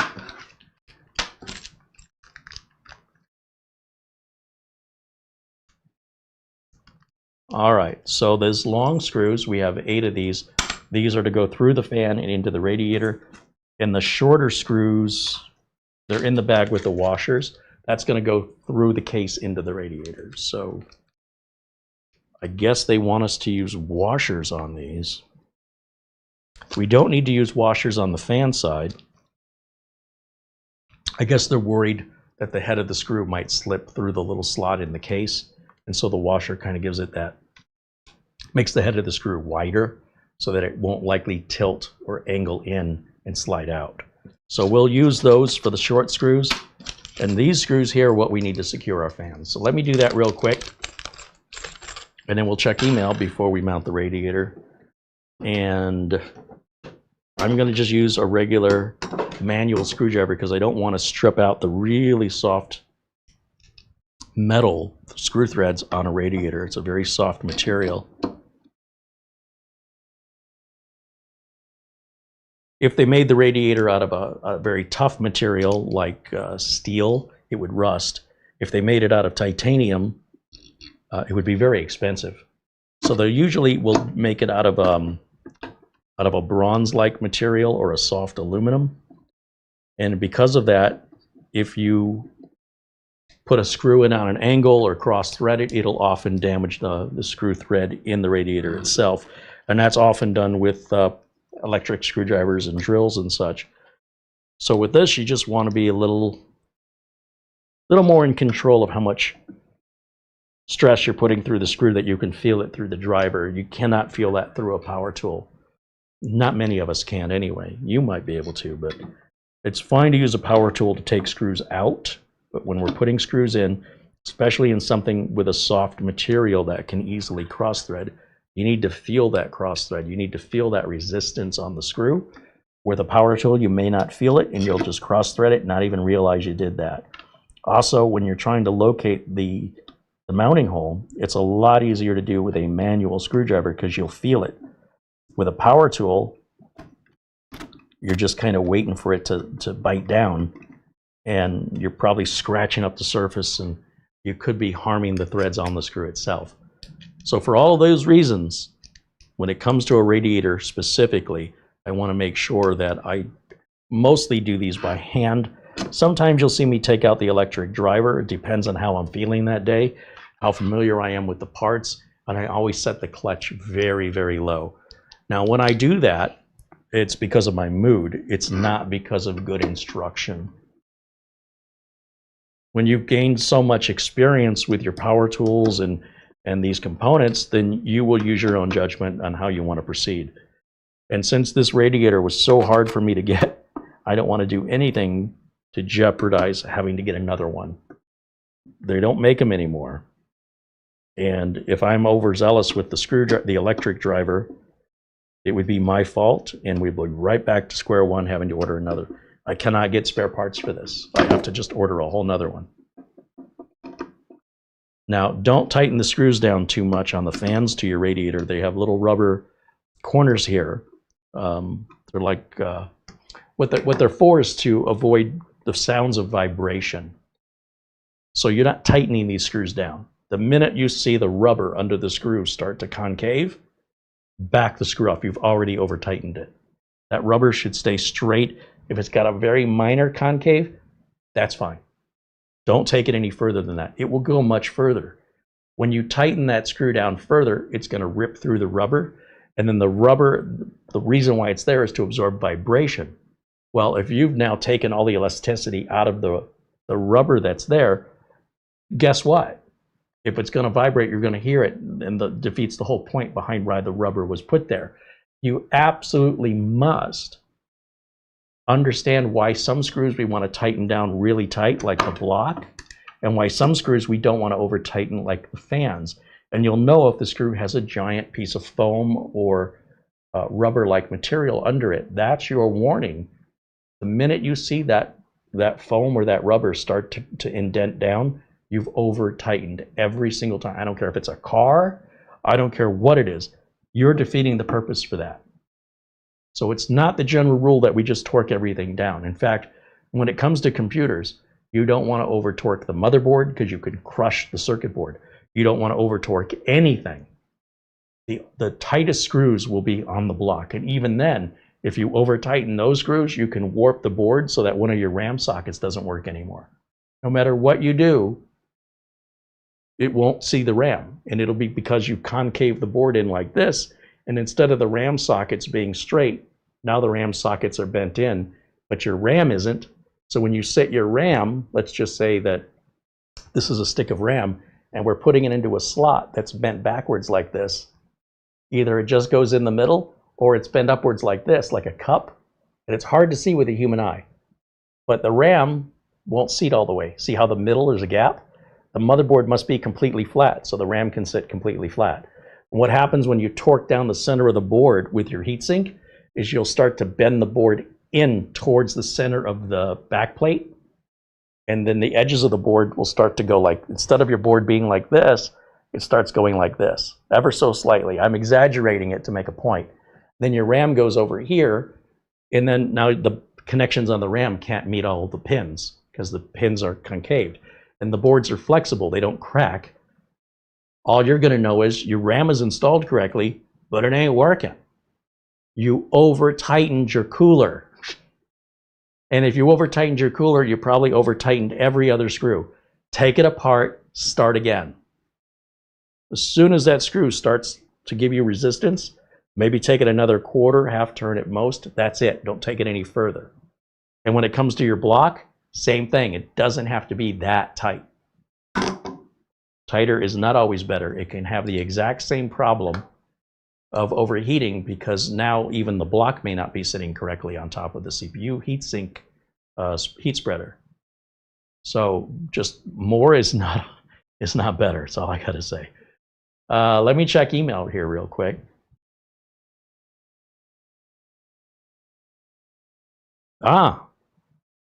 Morton sends a $50 Amazon gift card. He says, here's for the building fund. Keep up the great work spreading your knowledge. And that's our friend Thomas. Well, thank you so much, Thomas. You know, we have not found a single day, a single thing on Amazon Prime Day to buy. I'll tell you, I'm seeing some really wonky behavior from some of these sellers. One of the mini PCs that was $129 is today $229 and $100 off with Prime Day, putting it back to the price it was at $129. Yeah, I'm not buying that. All right, so when I find a deal, I'll let you know. If you find a deal before the end of the day, let us know. I mean, we all want to save some money on cool stuff. I'm just not seeing it. That GMK Tech machine I was looking at that's on sale for $14.99, guess how much it is on Prime Day? $14.99. Whoopee. I was looking at a microphone, it's $10. On Prime Day, $7.99.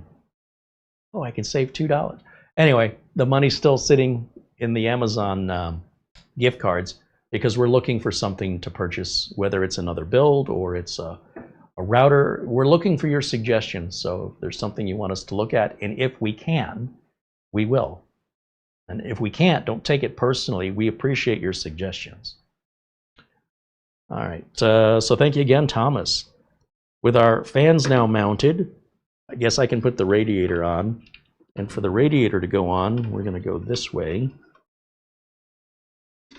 First and foremost, what is this? Oh, that's our extension cable for the power supply. Let me just move that out of the way for now. Let's just get in here. Now, I see another potential issue. With our power supply here, it looks like... I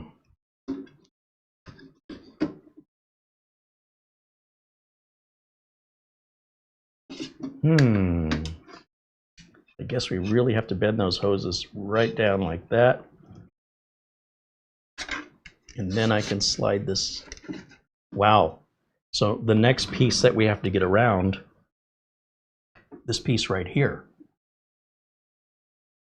And that is a very tight fit.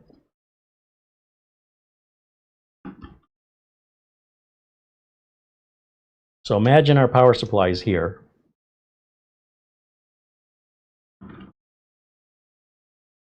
These hoses don't like being bent this far in. Ooh. I mean, this is their radiator in their case. It's like, it don't like it.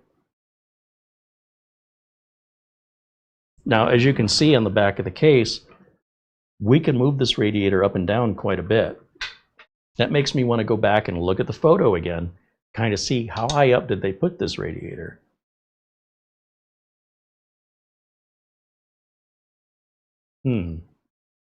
What are they thinking? Let's get back over there to the Amazon page. Take a look at those photos again. Oops, that's not what I wanted. That one either. I want this one. There we go. Okay. That radiator's all the way to the top. Notice those hoses are right up against that power supply. That's an interesting angle. I also noticed they didn't plug in any of the front port umbilicals. I see a USB 3 header right up there. No SATA cables, no USB 3. How did they turn this on? No cables underneath, no power cable. This is a very manipulated marketing photo. Look, the power supply has no cables. Does the motherboard have power? It does not appear to have any power to the motherboard either. And the power supply appears to have no cables plugged into it. Wow, I didn't notice that. It is intentionally lit like that on purpose, and it's angled like that on purpose. Welcome to modern marketing.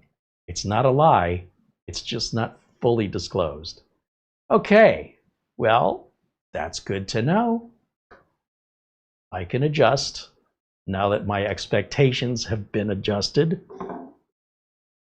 At the very least, I know we got to move the radiator all the way up, so we're going to do that next. Mini-ITX builds, I'll tell you what.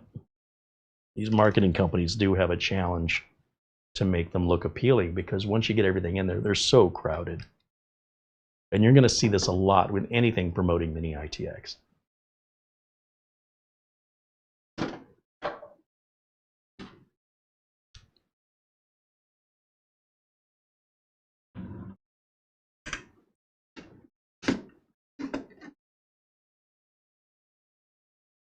How far up do we want to take that?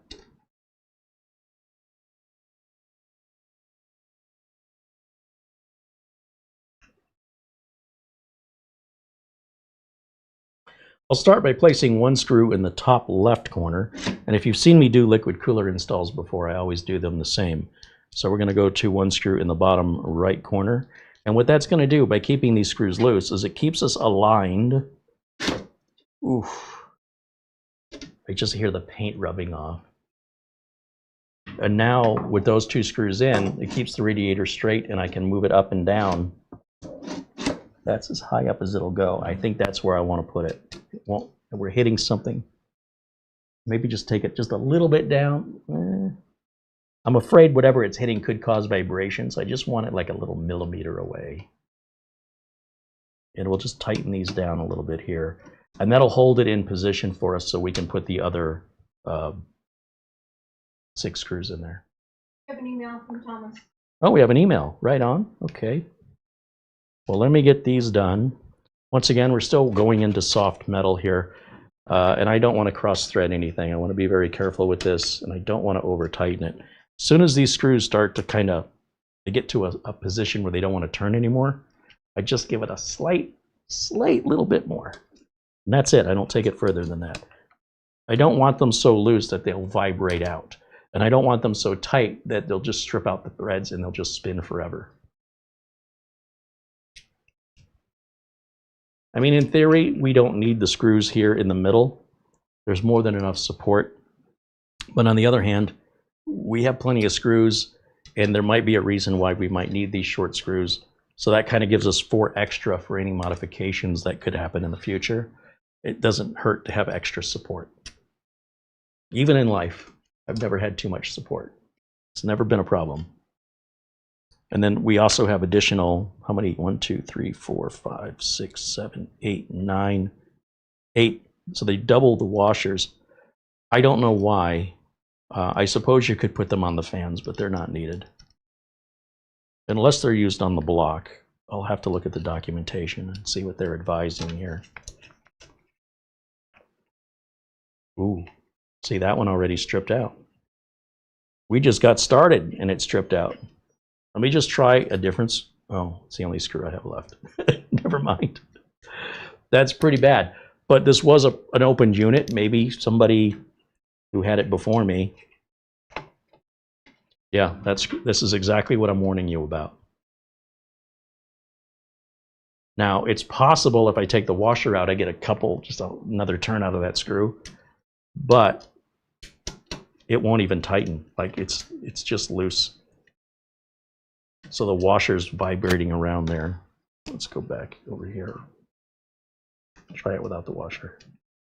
Do this all day. Now, if I had been using my electric screwdriver and this happened, I would think it was my fault, but I know for a fact this is how it was sent. So I want it to look good. Even though it's the back and nobody's really going to see it, I'm going to put it in there anyway. And the thing is that that washer's just going to flip and flop around in there.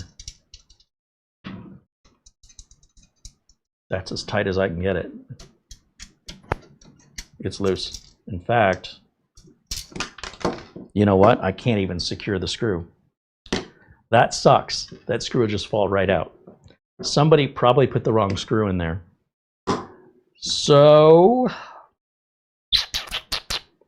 I think the solution is just to take the opposite side out, and at least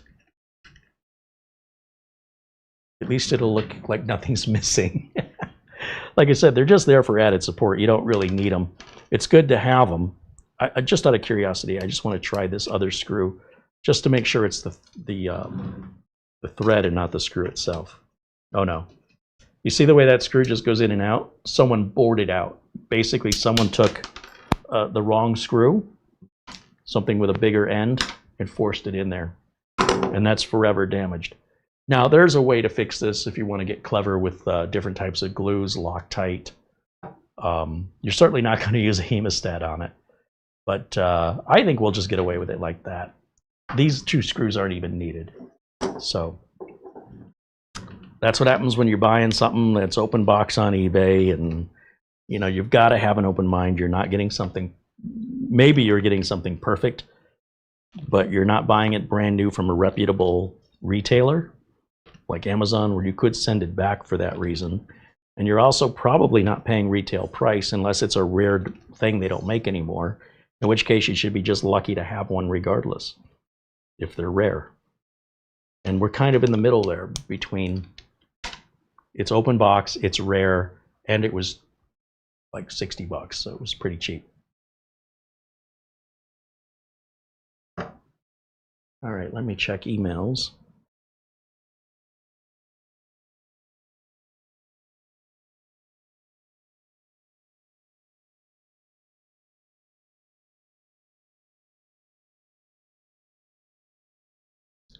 Robert sends an Amazon gift card for $50. He just said, here's 50 bucks for Frustration Friday. I love the Real World Challenge channel. It's a good name. But Robert who? I don't know who Robert is. It just says Robert. We have more than one Robert in our chat room. Robert, if you're in the chat room, please stand up.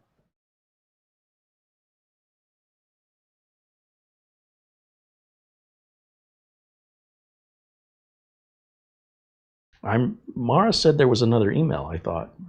She said Thomas said something. I already read that one. Let me jump back over to the chat room and see what you guys are saying.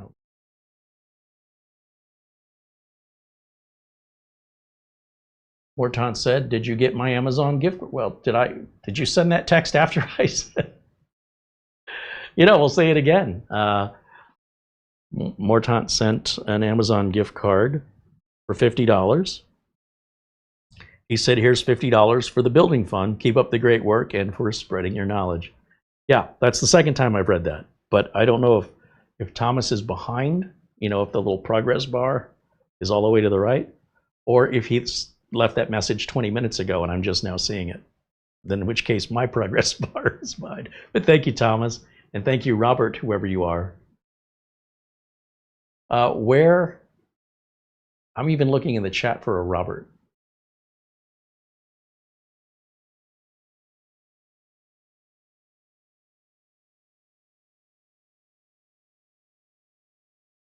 Well, Robert, whoever you are, thank you. Thank you very much for supporting us here. Now, if I look here at the instruction manual, I want to see, I guess we use these spacers. Remember, they're going to have mounting instructions for Intel, for Threadripper, for AMD. We only want the AMD instructions. This is all Intel. This is Threadripper. This is Intel. So the only thing we've got, yeah, it does show the washers being used on the fan installation. I don't know why. That's bizarre. I suppose it gives you a little bit more surface area for the screw in the fan, but I can tell you that's optional. You don't have to use those washers. I don't want to take the radiator back out to put washers in that aren't going to make any difference. We'll keep the washers, but we don't need them. It basically wants us, I see, okay. We're going to take this, we'll take the box down here, and I'm going to set the case down onto its side, like this. This is our ARGB for the glowing G.SKILL, and there's lights underneath. We'll do that later. I already showed it to you lit up. This is our USB 3.1 that'll plug on the board for the USB Type-C. This is our USB up at the front for USB 3. We're going to do all that later. We do have the front port umbilical hooked up here. And USB 3, just like the photo, there's nothing plugged into it. I want to kind of keep those out of the way until we get the power supply in. And we're not going to get the power supply in until we get this radiator figured out. So it wants us to take these spacers and to place them down over the back plate, the stock AMD motherboard back plate. I'm okay with that. And there's a wide end and a narrow end on these spacers, and the narrow end isn't wide enough. So they only go on in one direction. You cannot get that wrong. Then they want us to take these brackets, and they want us to put the bracket on top of the spacer. And you see how they're curved like this? They want that curvature facing away from the CPU. So if we face that away, then that one would go there, and that one would go there. See, there's only two mount points. That means the radiator, or the water pump rather, can only go on this way or this way. It cannot go this way or this way. On Intel it could, but not on AMD, socket AM4 or AM5. That's true of all coolers on AMD. And pretty much all coolers on Intel can be installed every 90 degrees. Coolers on AMD can only be installed every 180 degrees. We basically have one-step instructions for this. I'll show you what I'm looking at here close up.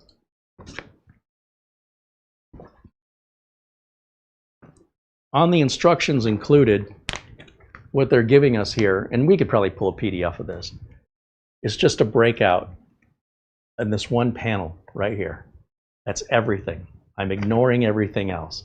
Now below it is the breakout for the fans on the radiator, which, in this case, it's just the two panels.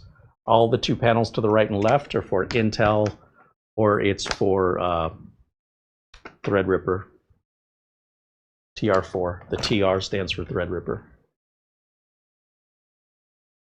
So just that middle one is what we're paying attention to. And I'm okay. I mean, just follow the pictures. I'm good with that. We don't need any words, especially since a lot of times these companies in Asia, they get all the words wrong anyway. They just make it more confusing by trying to explain it. So it's saying in this breakout, let me just fold it like that because that's essentially all I need to see. We put the standoffs or the spacers down, then we put the brackets down with the curvature facing away from the CPU. Then it shows a picture of screws that look just like this, which again, I'm gonna bring it up to the camera. And you can see these screws have something that we call a shoulder on them, where they're only threaded partially. Right, so you know that the non-threaded part is gonna sit basically in that spacer. There's no reason to thread that. It also helps to identify the right screws when you're dealing with fan screws, radiator screws.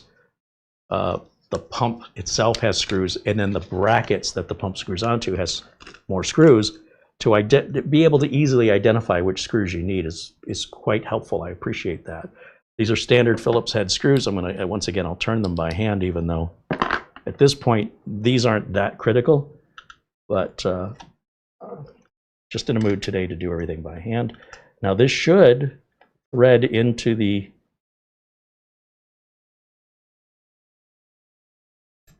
standard AMD backplate that those little plastic retention brackets around that we took off back in part 1.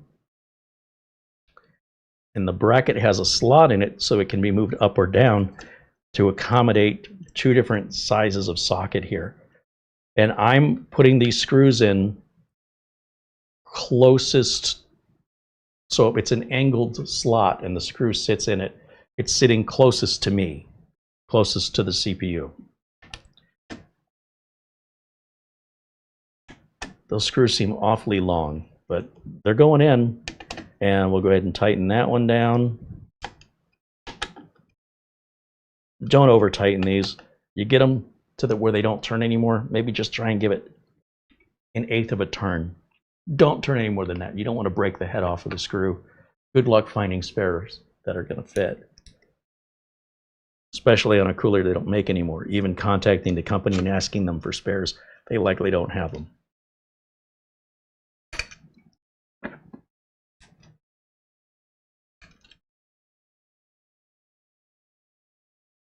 Once again, I'm going to put the screws into the slot in the bracket closest to the CPU, so the screws are kind of towards each other.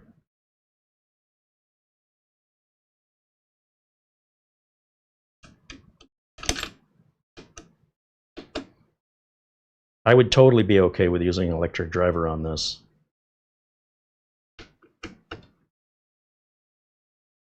So you want these to be secure, but do not over tighten them. It's not that critical. You can crush the motherboard. I'm just warning you. And those are very difficult problems to diagnose because you can't describe what the problem is accurately without a proper technician having it in front of them and testing, feeling how tight you put your screws on.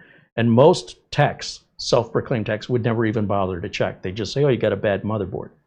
I've been in this business long enough, and especially when customers build their own machines, it's one of the things I watch for if there's problems. The other thing is we have this, turn it this way. We have our PCIe riser cable that enables us to plug the graphics card in the other side. There's no way to plug a graphics card in on this side unless your graphics card's that thin. So even though I have no intention of putting a graphics card in this for myself, the next owner might. So out of courtesy and consideration, we're going to hook this up, which just fits down into the slot. I don't know how I can show this to you. You have to slide it down a little bit and then line it up. Make sure the locking mechanism is open. And the locking mechanism is the only thing that holds that in. So we'll just align that. Here we go. Come on now. The locking mechanism was not open, Carey. Okay, hold on. Getting snagged here.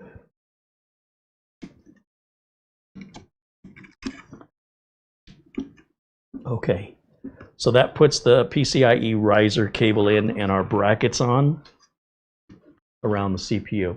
Now at this point, it's not rocket science. The block is going to secure with these brackets onto those brackets using these screws and springs. And the springs are critical because what that's going to do is apply enough pressure, but without the springs, you could very easily over-tighten it. So the springs are there to apply the pressure in a way that can give if you're a little overzealous in tightening. But even the screws have limits, or the springs, I mean.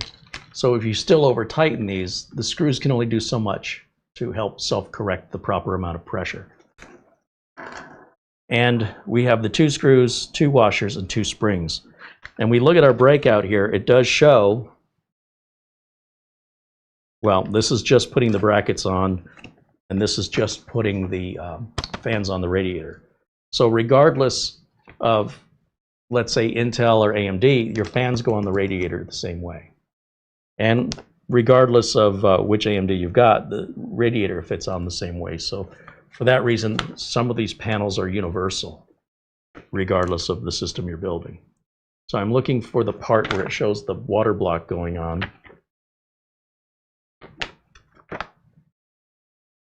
It shows the washer goes in first, then the spring, and then the thumb screw, in that order. It also shows putting thermal compound on the CPU, despite the fact that thermal compound is already on the block. Do not do both. You pick one or the other. There's no reason for me to clean off perfectly clean, unused thermal compound. So take the other thermal compound and put it away. Use it another day. Or don't. If you want to clean that off and use the other one instead, we don't know what the quality of that is. It's an older unit, this cooler. That thermal compound could be 2 years old, 3 years old, I don't know. And then you take it out and it comes out like clay instead of more like an oil-based paint. And then you're going to end up cleaning it again and throwing that away and having to get more thermal compound, which is fine. I have lots of it, but you probably don't. So just use what's on here and you don't have to deal with any of that mess. Once you've used this once, if you have to take it off and you want to move it into another system or change it to a different CPU, then clean and start again. If we're taking it off and putting it right back on the same CPU, as long as you don't touch the thermal compound on the CPU and the thermal compound on the base of the water pump, you can just continue to sit it right back down and it'll be fine. Again, run your tests before and after if you don't believe me. So we can see how narrow, I see what they're doing here. There's kind of an opening right through here that gets relieving a little bit of stress on these hoses.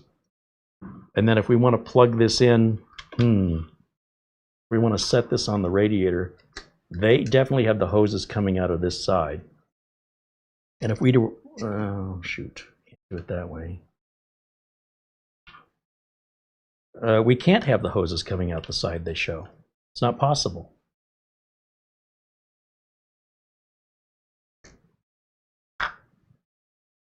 Wow.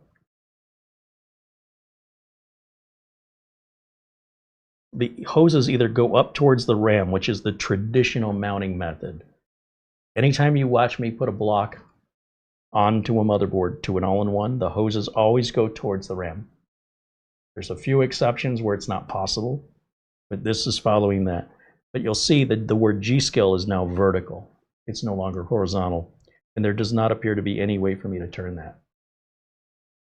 And in the marketing photos, the cooler is mounted with the GSkill logo upright, but the hose is coming off the other side.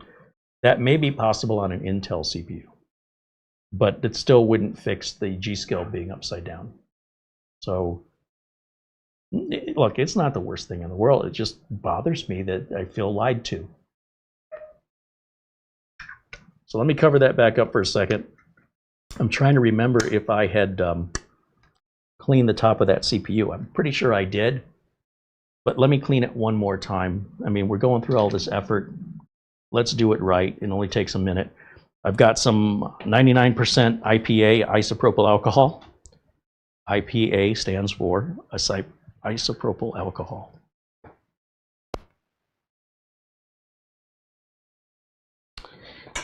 And I got some new isopropyl. I got some new IPA from Amazon. This is Amazon Basics. It's like $8 because I was running low, and I hate to tip the bottle really far.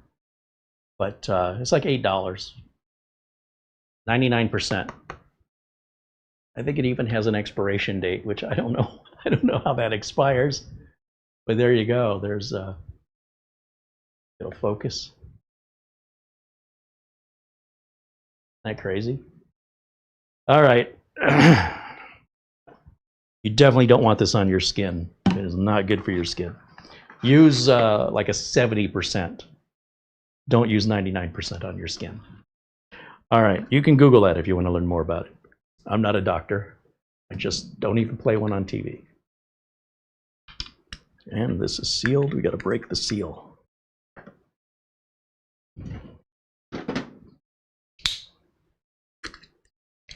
If you are absent-minded and you leave the lid off of this and realize it the next day, you might find that the whole thing is evaporated.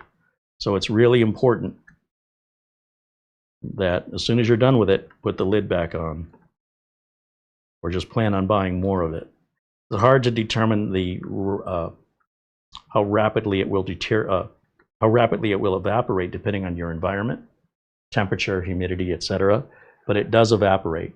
That's why we don't have to clean it off. When we put this on the CPU, oh, it's so nice to not have to tip the bottle. When I put this on the CPU, you can watch it evaporate right in front of your eyes. So do you think it's only evaporating here and that it's not evaporating right now while I'm speaking to you out of the bottle? I assure you, it's starting to evaporate on both. This may not be as easy to notice unless you leave the lid off for a while. I guarantee, leave the lid off and see how many days it is in your environment before your bottle's empty. It could be a month, it could be 2 days, it's really hard to say. But it is 99% pure alcohol. And we want that because we want to remove any contaminants that could interfere with our cooling. But even if it were contaminated, it probably doesn't make a whole lot of difference in cooling, maybe a couple degrees tops. It's more about taking pride in our work and wanting to make sure that any potential possibility for this coming back with a heat-related problem due to not applying it correctly is pretty much diminished to zero, because we're making sure that as we do this, we're doing it properly. And any other way is kind of taking a chance. You're kind of hoping, it's probably going to be fine. I don't sell computers going, it's probably going to be fine. I wouldn't do that. I wouldn't let a heart surgeon work on me and go, it's probably going to be fine. No, you better be damn sure it's exactly the way it's supposed to be before you stitch me back up. All right, let me put this away because I don't want to knock it over, and get this other stuff out of the way too. And let's get this block mounted here. And I'm just going to learn to accept my GSkill logo's got to be vertical. And yeah, that kind of defeated the purpose a little bit for buying the GSkill brand. You think a GSkill cooler in a GSkill case would fit the way they show it in the picture, but it doesn't. I gave them the benefit of the doubt. I said, maybe it's the motherboard, maybe it's Intel. No. After we looked at it, it's just not possible. They're showing something that clearly wasn't possible. So a little deceptive marketing there, just a little. All right, we'll bring this down. And again, with the hoses towards the RAM, we can finally take the plastic cover off that's been protecting that pre-applied thermal compound. And now to seat this is a little bit more complicated because normally the screws are, there's either screws sticking up from the bracket or there'll be screws built into the bracket on the pump. But because we don't have that, what they want us to do, according to the documentation, is they want us to take one of these large thumb screws here. And again, this is a little bit tricky because I don't want to interfere with that thermal compound. I don't want it rubbing up against anything. One, it creates a mess, and two, it affects its application. That wouldn't be a clean application. So we're going to put the spring on here first. It doesn't matter which end of the spring. Then we're going to put the washer on here, like so. There's one. We might as well do the other one right now. And it shows, let me just verify that the washer is going to go Under the spring or above the spring? I can't remember. I would love for the design of this to be very clear that it's not possible to make it backwards. They want the spring under the screw and the washer under the spring. So I got it right. Okay. So now we've got those two already set up. Orient the block and seat it down. And using one hand, hold it straight down. Grab one of these standoffs that we've already got good to go. We'll get it started here on one side, but don't take it too far, because that'll make the other side really hard to get started. See, the other side started to lift on me. Ooh, come on. Once it gets started, then we can let it go. Ooh, all right. Now, we want to mostly tighten these down equally. So a little bit over here, a little bit over here, a little bit over here. Doesn't have to be exact. A little over here, a little over here, a little over here. That one's starting to stop. Starting to stop? Yeah. That one's starting to stop. Okay, now if you feel like, I really feel like there was too much difference between two sides, I don't want it warped, I want to be sure, back the screw off about 2 turns. Well, 2 turns of the screwdriver, just maybe 1 turn on the screw. Now we've taken all the tension off, and then go ahead and decide, you know, maybe we do that one 2 turns, this one 2 turns, then this one again. Now it's stopped. Now this one again. Now it's stopped. I guarantee you that took any potential warpage out. That's it. Don't tighten it any more than you just saw me tighten it. Those are the tightest screws I've done throughout any build. Just those 2. And it wasn't that tight. It's just, you saw my hand, instead of going like this, I went like this. And I just turned it maybe 1/8 of a turn. That's it. It's good. By over tightening it, like I said, you can warp the board. You can also warp the connection from the water block to the top of the internal heat shield of the CPU. You'll never be able to see it. When you take the water pump off, and I've shown this on other diagnostics in the past, I know I showed this in Studio A, the pre-applied thermal compound was all smeared on half of it, and the other half still looked like new. What does that tell you? That tells you the block was sitting like this and the CPU was here, and that's why the customer was having overheating issues. That thermal compound never smeared, it never made contact with the CPU below, but looking at it, it looks straight. You have to take it off and visually see. Now, we're not going to take it off to look at it, because the assumption is if we did it right, that thermal compound will spread out evenly. The minute we start manipulating it before that thermal compound has had a chance to get warm and viscous, means we are potentially making it worse because we won't leave it alone. So we would only take it apart and look at it if it appears that we're having still a heat-related problem. We know this cooler is more than adequate for the CPU. So if the CPU is running hot, we either have a pump that's failed, liquid that's missing or clogged up, or a pump that's clogged, or the pump isn't sitting flat. And the first thing we check, the easiest thing, is let's make sure the pump sits flat. And of course, we always have to make sure our fans are running, etc. Now, we have 2 cables here. One is going to power the block, and one is the ARGB. So this ARGB cable and this ARGB cable, they can go together. They can share if we want them to, because these daisy chain together. If your motherboard has more than one ARGB header on it, you don't have to daisy chain them. However, it's really a cable management aesthetic that we're looking at. I see 2 ARGB headers right over here by me. So either way, it looks like we're going to have to run those cables back behind and over to the side. But for now, just to hook it up, make sure everything works. I'll worry about making it look pretty later. Same with the USB Type-C here. Really don't want to hook it up right now, but it's in my way, so I'm just going to plug it in to get it out of the way.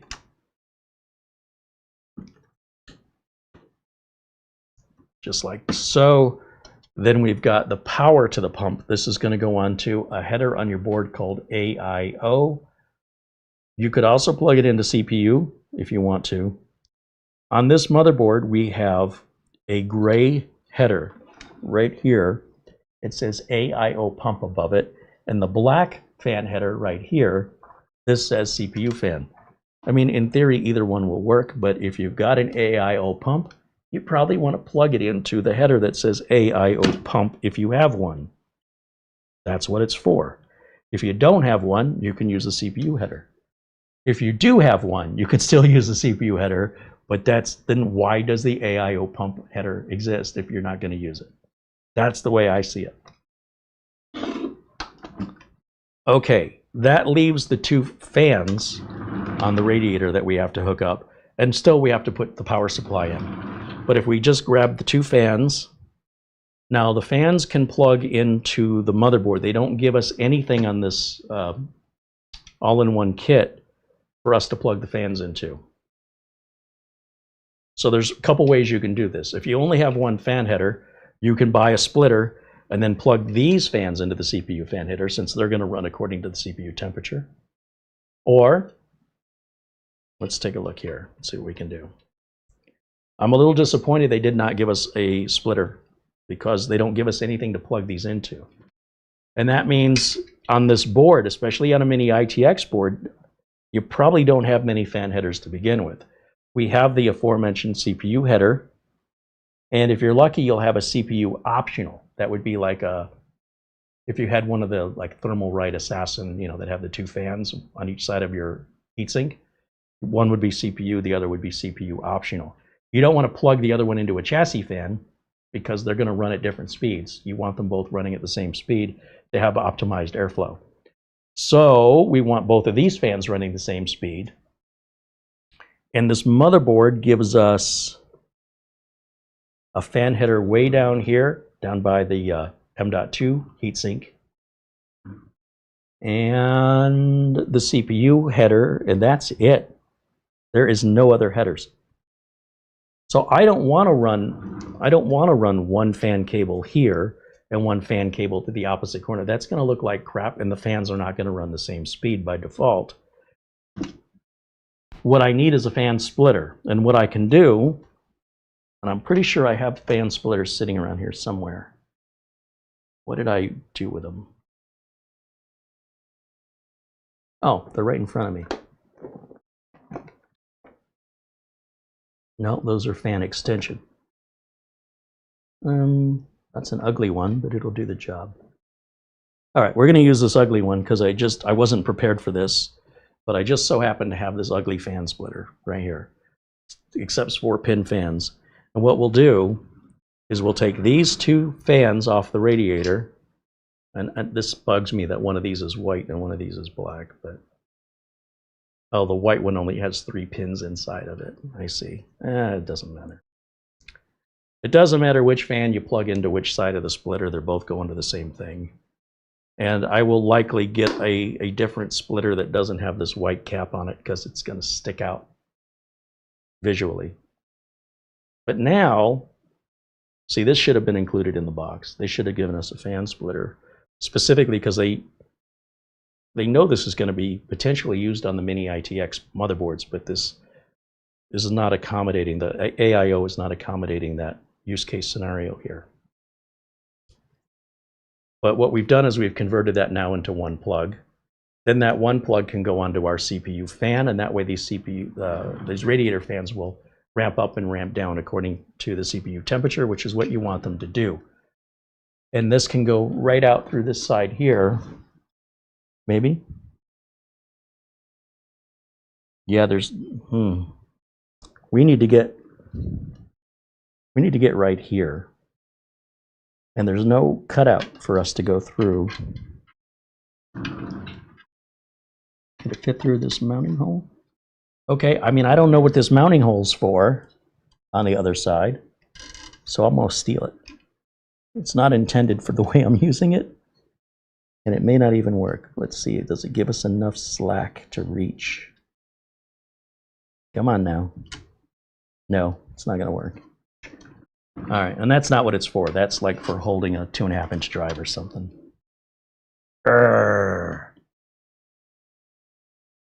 So we can come in up here. Boy, that's just ugly. We can come in over here. That's terrible. Trying to get as close as I can. I can come in from the bottom and go up. Oof. Oof. Doesn't look good.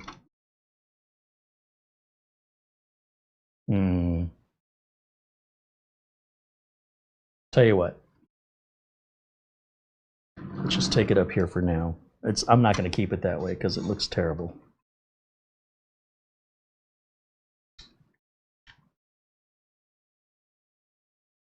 Oh God, that looks terrible. All right, that's fine. It'll get the job done for testing. And if everything tests out okay, then I can order a fan splitter that's a little bit longer, that's all black, it'll blend in. This is our USB 3 cable here.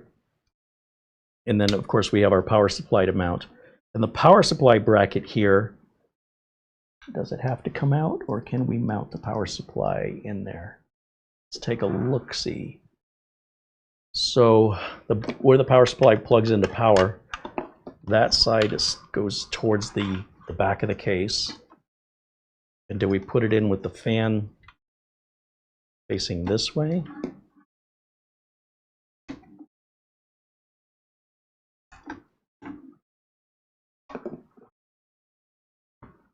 I got the Mini-ITX blues. Everything's so tight in here. How are we going to do this? Looks like we've got a screw, a screw, a screw. A lot of screws that just take out a power supply bracket. Did the fan face inside or outside on the marketing photo?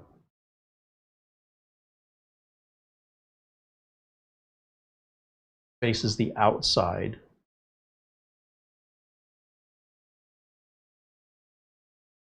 Okay, it's going to face the glass. Okay, so we want to flip it the other way. That's a weird, gives you a lot more cabling to look at, doesn't it? All right, well, that's how they want it. That's how we'll put it in. It looks like we're going to have to take the mounting bracket out because the screws have to go in this way, and there's no way for me to get to them otherwise. So it looks like we've got a screw right here.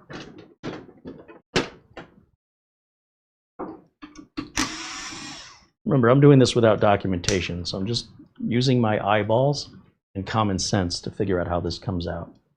When it stops making sense, then I'll go to the directions. We've got 2 screws, one up here, one right there. There's a little lip on this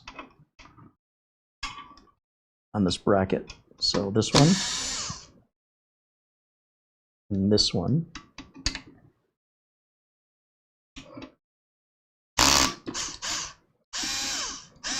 Is it just those 3, or is there something else holding us in? I see 1, no, I see 2 more. Geez, 5 screws to hold a little tiny SFX power supply in. Crazy. 5 screws. If you can see the black screw on the black case, underneath everything in the black shadows. Okay. So where it's L-shaped, the L part goes down. The bottom of the L faces down towards our motherboard. That's an important thing to remember. Now our power supply, it came with thumb screws, which I don't know why they did that. It's not that we can't use them, it's just these thumb screws, they stick out. And it might be better on a more modular case for you to be able to remove your power supply if you needed to without any tools. We're going to use just regular power supply case screws, which we should have maybe in the box.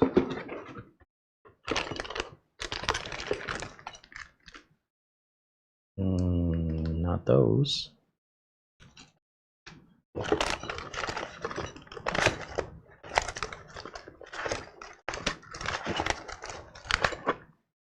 Ah, wait, what's this? Power supply screws.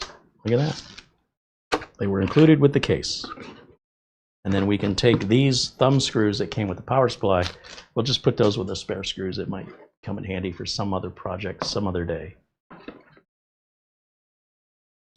We'll grab our power supply. So this faces down. This is how it's going to look. Fan faces me, so that's going to go in just like that.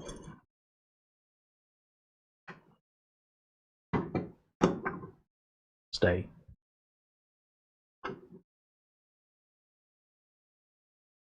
Just balance that precariously on the edge. What could possibly happen? It'll be fine. All right, now I need my, I'm going to get my electric driver back out. Shouldn't have put that away. Stay.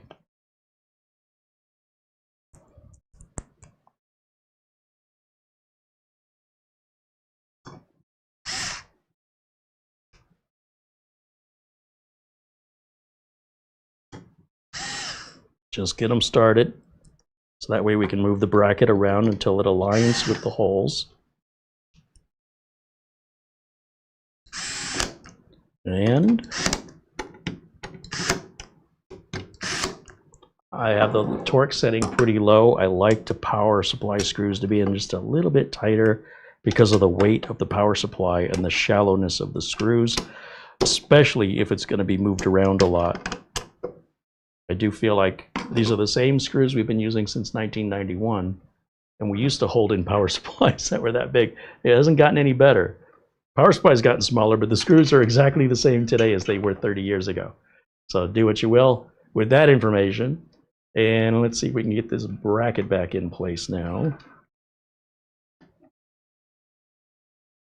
Yeah, it's just screws. There's nothing to align here with regards to any tabs or slots. So let me grab my electric driver again. See if I can get this top one in first. That seems like the most logical place to start. If I could see. Where's this going? Right there. Okay, don't move. I moved. There it is. Now that's putting a lot of pressure on that one screw. It's getting pulled down by the gravity, the weight of the power supply. We don't want to leave it that way very long, just enough to get another screw on the driver. And then we'll go to the opposite end here and give it some support from the bottom. Now it probably would be helpful to actually, at this point, lay the case flat so it's not hanging from all of its weight that way. Now let the weight hit the motherboard tray, which is a far better thing to do to the poor little support screw holding it in place. I can also see the holes on the bottom a lot better than looking down at, underneath the bracket, but rather looking at the bracket sideways is a lot easier to see all four of these screws. Probably should have taken it out this way.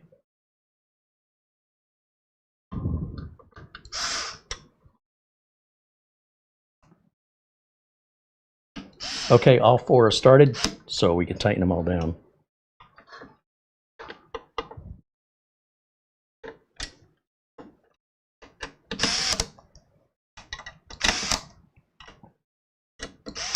Perfect. And I'm just going to double check on these. I'd like these just to be a little bit snug. Yeah, they're already more than snug. No adjustments needed. Then we're going to take that extension cable, which, the power goes in down here. So they're running an extension cable from here up through the back of this computer right here. And we're going to run that. Let's see, where's that going to look good? Yeah, right up through this hole, this top hole. And we'll kind of push those hoses away from us because I don't want to go on top of the hoses, and the cabling can look terrible. So we'll let the hoses kind of cover it up and just work around that little tight spot. And then that takes us right here to the back of the power supply. And then the single pole in the center is going to go up. Of course it's going to go up where, of course it is. Why couldn't it go the other way? All right, that's fine. It's going to be a tight fit. There it is. Okay, it's not so bad, but why? And motherboard power, again, I'm not quite sure what we can do to hide these cables, and I'm not going to worry about it right now. Because at this point, we're good enough to go ahead and power this on, test the power supply and the cooler, run Cinebench on it, beat the heck out of it, and see how it performs. We've got CPU power way down here, so to get CPU power that far, I don't know if this cable's long enough to allow us to do that. It's not really long enough now. We may have no choice but to rotate this power supply the other way. If this fan was on the other side, then this cable would be down here, which would be not so tight, and these cables would be down here as well, which means it gives us a few more inches of room for the cables to reach their destination. But for now, again, just for testing purposes, let's see if I can at least reach it and plug it in. It doesn't look like it's going to go. And you'll notice the power supply they used in the marketing photo was modular. I'm starting to understand why, because you can change the length of cables if need be. So the other downside about having your motherboard I/O facing down is that's typically the location of CPU power. So to have your power supply mounted in the exact opposite end of the case on both top and back is the longest run possible. The power supply cables have to come out, or these cables here have to come out on this side, because otherwise your power extension has no room to plug in on the other side if we flipped it around the other way. So, and there would be no way to secure the power supply because the mounting holes are only on one side and the bracket only has mounting holes on one side. It would be nice if they accommodated for this scenario, but clearly they don't. And maybe that's why this case never became popular, but I just, gosh, just those few inches, having the cables come out the top versus the bottom. And let's face it, the whole case is glass. It's not like this fan's going to work any better when it's up against this glass. If we look around the other side, it is a solid wall. And if we were to put a drive here, that would block the fan. But there's still space. It just wouldn't be efficient. That's not a good power supply location at all. However, let me just see if there's a way I can stretch this cable. Cable stretcher. Is it gonna fit? Come on. Oh man, this hurts me. This is not ideal. I don't think I have any choice. I didn't see this one coming, folks. This is a new one. But if I built more Mini-ITX systems, I'd probably be like, well, yeah, I should have known.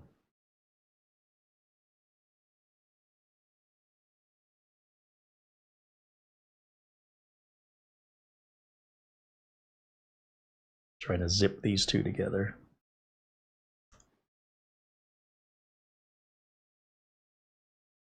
There we go.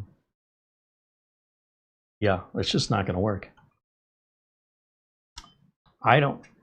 Either I change the power supply again, either with one with slightly longer cables, or one that's modular, or I flip the power supply with the fan on the other side. Wow. Let's flip the power supply. I don't like this power cable up here like this anyway. It's awfully tight. The good thing is it's out of sight. Like you can barely see that being up there. So visually it's great. But working on this, whew, it's always difficult, with few exceptions, to work on a Mini-ITX. In a best case, why would you make it worse? I mean, I just literally put this on and I'm worried about how am I supposed to get that off now.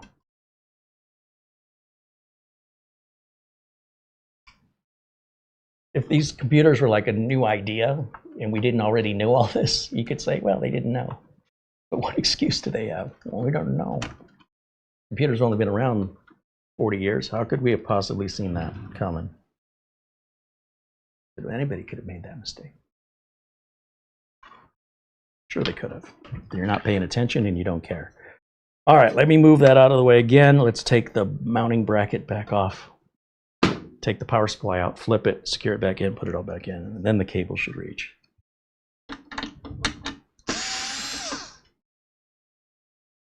All of this is normally edited out.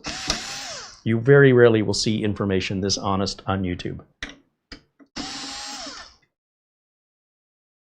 And you very likely will experience it yourself and wonder, how come nobody shows this? How come nobody prepared me for this? Yeah, they might have mentioned it, but they didn't show it. They didn't really talk about it. They didn't talk about the struggle or the delays that it caused. It's, oh yeah, we tried it in power supply, it didn't fit, so we went with this one. And then if you weren't paying attention, it went in one ear and out the other. They didn't demonstrate it, and so you never heard it. So either they're not disclosing it at all, or they're disclosing it in a way that it's not stressed enough, like how critical and common this kind of problem is on Mini-ITX builds. They might say, for example, oh, Mini-ITX builds can be a challenge. Demonstrate that challenge for me. Show me. Like what? And since that's very rare to see on YouTube, that's what keeps me going, man. I'm just scratching my head going, how come they're omitting so much critical information? Is it intentional, or are they just not aware? I don't know. Bugs me.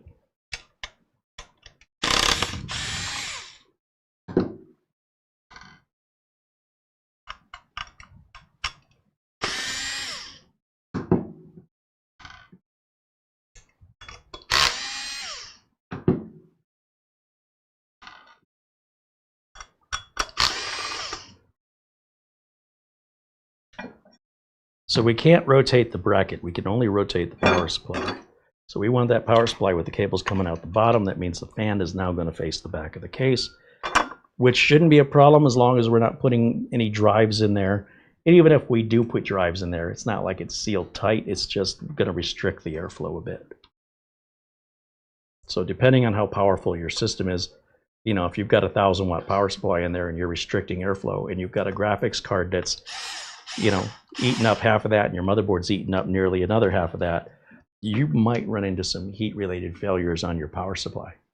And it's a thing, once again, you don't see too often here on YouTube, demonstrating heat-related issues. And it's more likely going to happen on a Mini-ITX build, if it happens.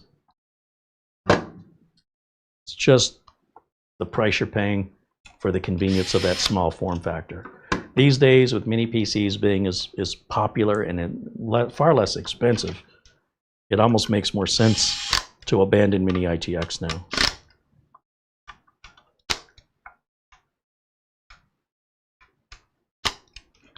But I suppose as long as people are buying them, the manufacturers will keep making them. But I got a hunch people are going to prefer mini PCs because they'll spend less money, number one. That's the main thing. You won't run into any of these problems. And you pretty much order it, start using it. You know, there's really nothing to put together. So if you're someone who likes projects, well, then you might not like mini PCs because they're usually, you know, unbox them, plug them in, start using them. This is more, you know, I want to play with it, I want to tinker. That's all well and good.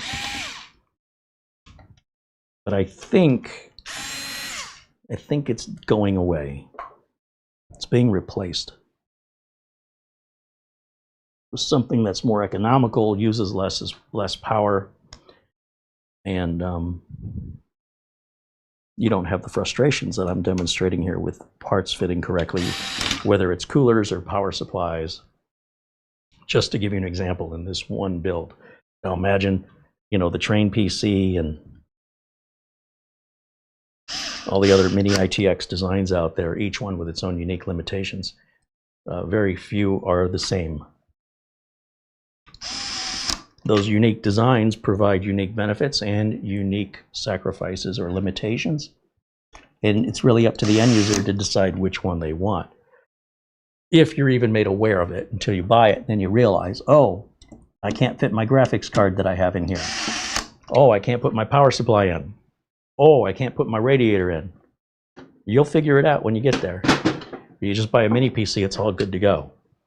And it costs you less money.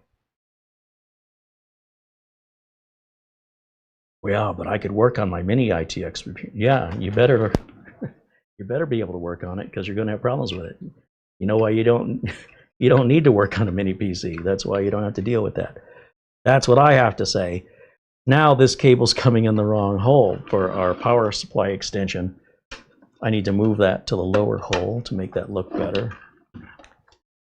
Then I can rotate that this way. I suppose I should flip the switch on the power supply to on, or I'm going to be scratching my head wondering why it doesn't turn on. And then we can hook up our ARGB cable just to see the lights, I guess.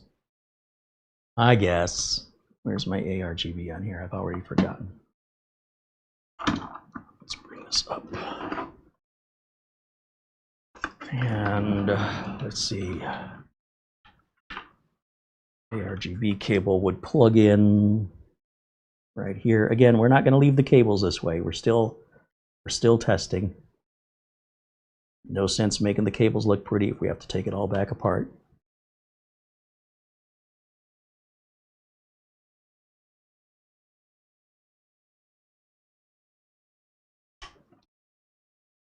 It is a difficult thing to see.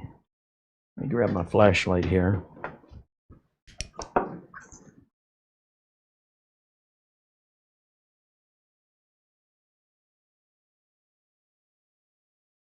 Okay. Now will my CPU power cable fit? Or reach, I mean. It's our USB 3 header. Here we go. No, that's graphics. This one is CPU power. Again, I'm not going to make it look pretty. I just want to see if it reaches. Oh yeah, it reaches now. Boy, doesn't that look great? Just like the photo they showed in the marketing photo. All right, we're ready to power this bad boy on. Run it through some tests. Make sure that cooler's working. So lucky me, I get to plug all my cables in underneath of it because it's a really stupid design. Doesn't matter if it's stupid design. Doesn't it look pretty? Sure. Yeah, it looks great. Insert buyer's remorse emoji here.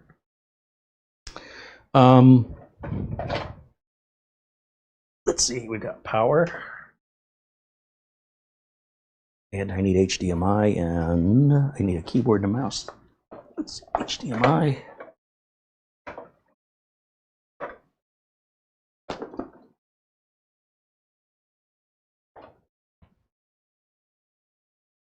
And Ethernet.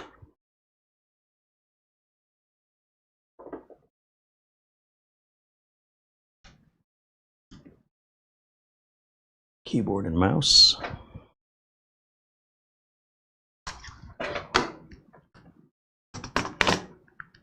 Turn those on.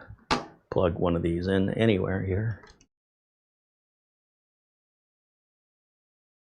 Okay, I don't have the Wi-Fi antennas on for obvious reasons. There's really no room for them under there.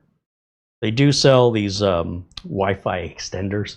It's like a little stand with a wire, and then the wire would plug onto your antennas here, and then you could place the stand on top of the computer, beside the computer, and adjust the antennas.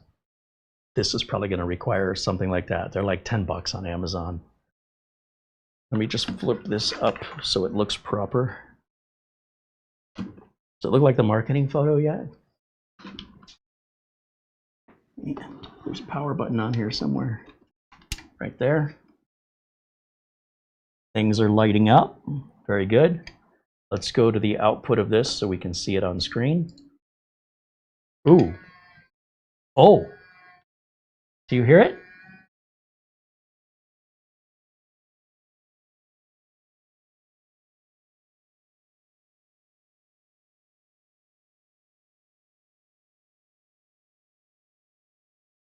Oh, that doesn't sound good at all.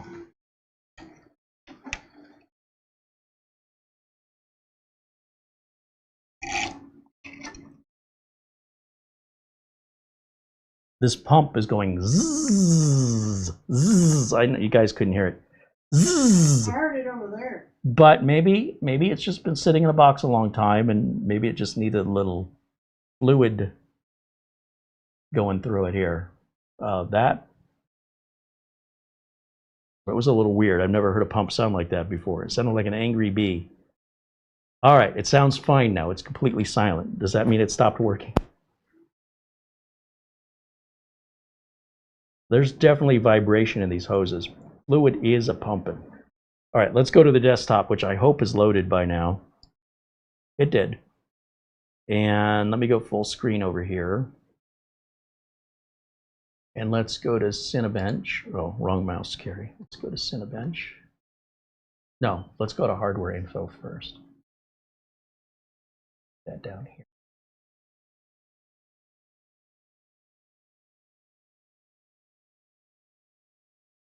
Okay, let's start hardware info up.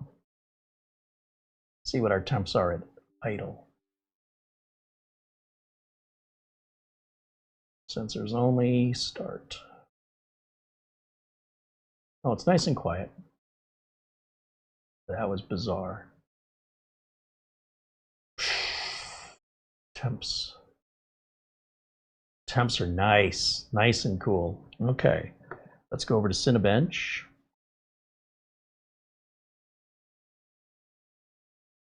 And let's beat the heck out of this thing. Start the test. Let me close the Cinebench folder, get rid of that. And let's overlay the hardware info monitor on top of the side here. Fans are speeding up as the temperature is increasing on the CPU on this workload. Usually the first 2 minutes of the test are where it's going to get hottest.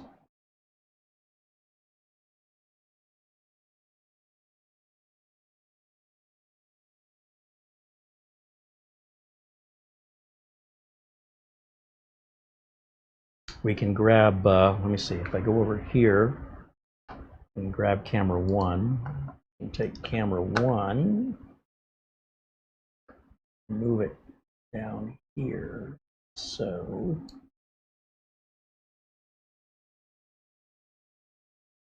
a little loud.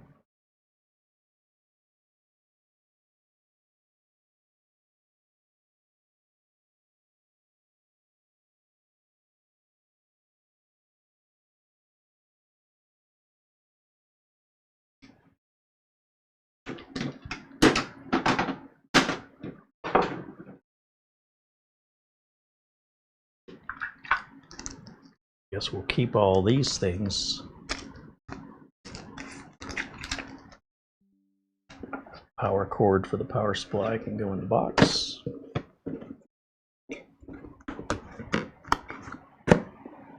This little ARGB cover, I guess you could keep it. I don't know why someone would disconnect it, but there you go. Keeps the raw pins from just being exposed, and hitting something metal would not be good. We got a little Ziploc bag I'll keep. Got a couple zip ties I'll keep. This little cover can go. Okay.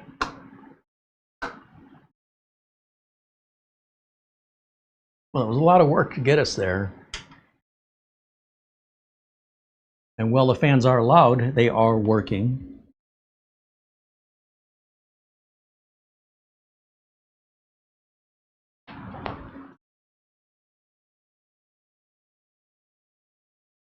Oh, that pump. Sounds like it's got air in it. That's what I'm hearing. I'm hearing air bubbles in there. So maybe some of the liquid has evaporated, and I don't think this has a fill. I don't think there's any way to top this off. Oh, I might have wasted some money on this one. Well, if I waste my money, I do it so that you don't waste yours, okay? That's what I'm going to keep telling myself, so I feel better about it. We have really good parts. I mean, the power supply is fine.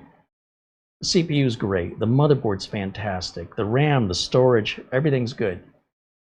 What is ruining this build for us is that cooler and that case, both made by G.SKILL.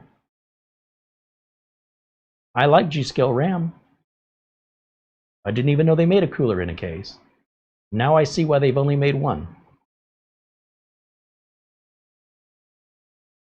Even when it's done, even if it looked great and sounded great, you still have the cables under the case. Temps are fantastic. And, you know, the sound of the pump is mostly inaudible. When I get really close to it, I can hear. Well, it's quiet now.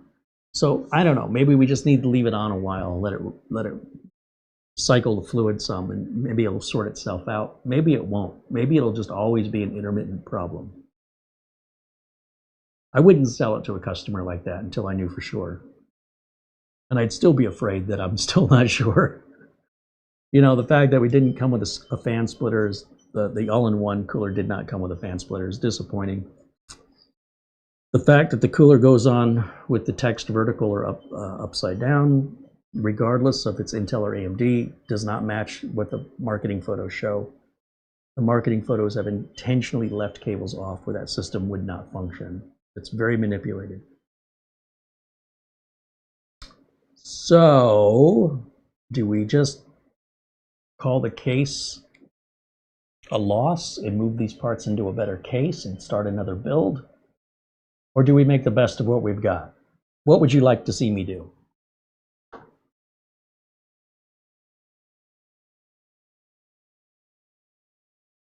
mean, on the technical side, everything's fine. Doing great on temps, great on performance. We can cable manage it, you know, to make it look better, and the glass is pretty smoked, so you're not going to see much but the LED shining through.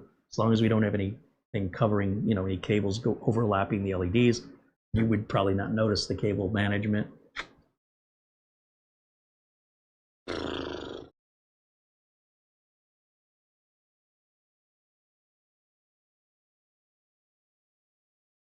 Majin Guy said this build seems to be a lot of work. David Graham says to flip it. Well, I mean, I'm going to take a loss on it if I flip it. So which is cheaper, taking the loss on the case and reusing the parts in another build, or selling it as is and taking a bigger loss? Unless I was comfortable sleeping at night, selling it at a profit to somebody who didn't know any better. Frankie B says it looks great. Yeah. Okay, Frankie. Frankie, I'm over here. I think you're looking at something else. Mark Gain says, dump the case and get another one. Any recommendations? John Paul Bacon says, another case most likely. Again, any recommendations? Stealthman said, Carey, the cable is in one of the fans. I did catch that a little earlier. You might have said that earlier. Yeah, that bottom fan wasn't spinning and I moved the cable.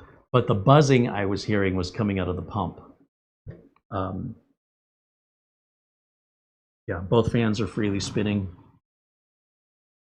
And again, cable management will solve that. That just happened because we just hooked it up loose. Andy says, trade it in for a Mini.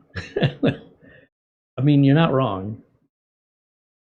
We have plenty of Minis. I don't need another one. And in fact, we've got some more coming in. Another company I never heard of before just came out with like $1,000 mini PC that looks amazing. So I'm going to try and get my hands on one so we can take a look at it and see what its build quality is like. And as far as I can tell, they're brand new to the market.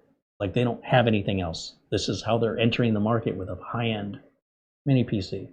So we're working on that. And then there's a couple others we're looking at. And we've certainly done enough ATX and micro ATX. What we haven't done are very many mini ITX. And I felt like when I started this project, I felt like I could use one of the mini ITX cases I have now. And then I started looking at them, and they're a few years old, brand new in a box, but they just don't seem modern enough.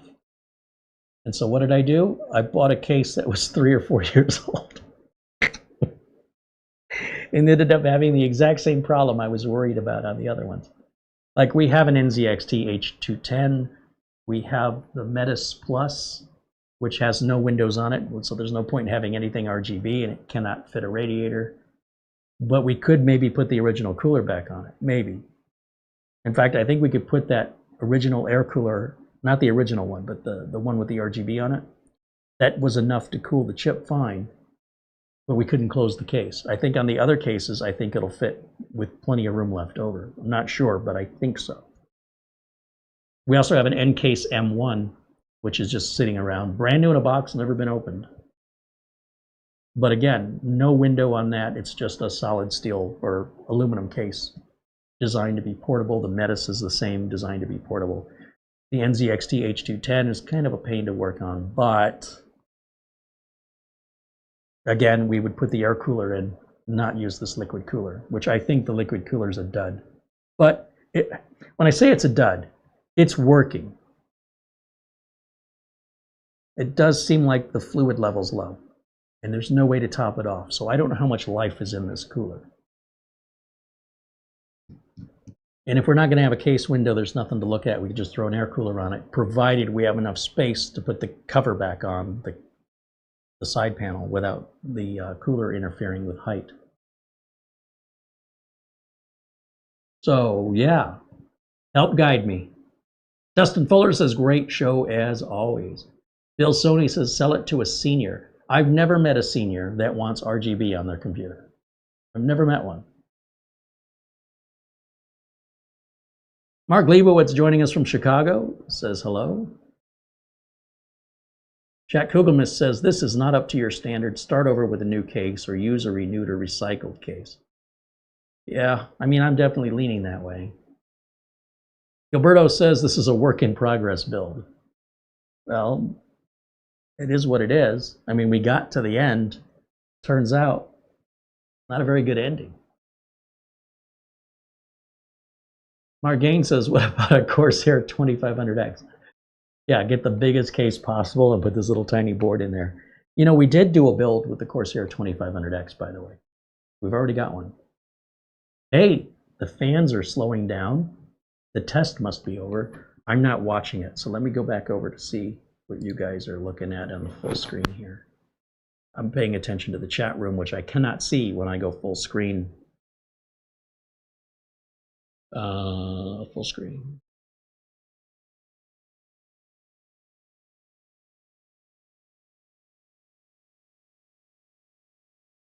Oh yeah, it finished. There's our score, 16,432, and our highest temp reached. It didn't even break 74. 73.8 looks like this hot as it got. I knew this cooler would be more than we needed. You know, even if you want to take the highest temp at 76.8, that's still far cry from 85. So let's go ahead and do the single core test, even though we're not expecting any high numbers and results of the benchmark, but I do want to watch the temps, because sometimes when you're using one of these cores on a single core test, that one core can get very hot. So we'll see how that compares. And in the meantime, I'm going to get out of full screen mode for myself so I can look back over at the chat room. Frankie V says, have I ever used this case? And he gives us a link to BitPhoenix. Wow, that's going back some years. The BitPhoenix case, we did in fact build in that back in Studio A. Let me grab a screen of this. That's the BitPhoenix case he's talking about. Now, they haven't made this in years, currently unavailable. And yes, we absolutely built in this.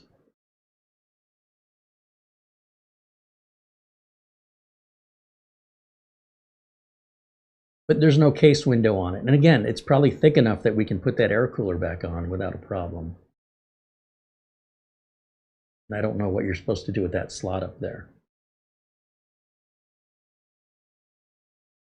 You're supposed to put a floppy disk in there? I know it's for a DVD drive. I'm being sarcastic. Maybe we could put in some ancient zip drive in there too while we're at it. How about a Trevan tape drive? Huh? How far back you want to go? How about a nice mobile, not mobile, how about a modular fan controller that has a knob to individually control each fan? Let's go all the way back. Let's just spin the fans with rubber bands too. No, I have built in that. In fact, if I come back over here for a second, let me jump over here.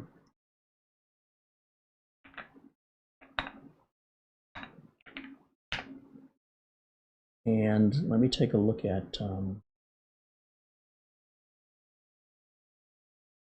where's my,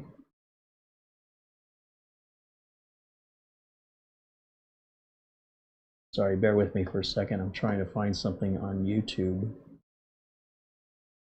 Looking in my library.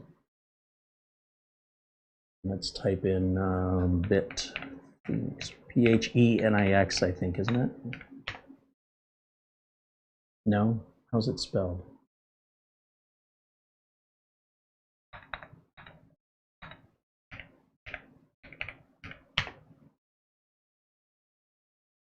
B-I-T-F-E-N-I-X?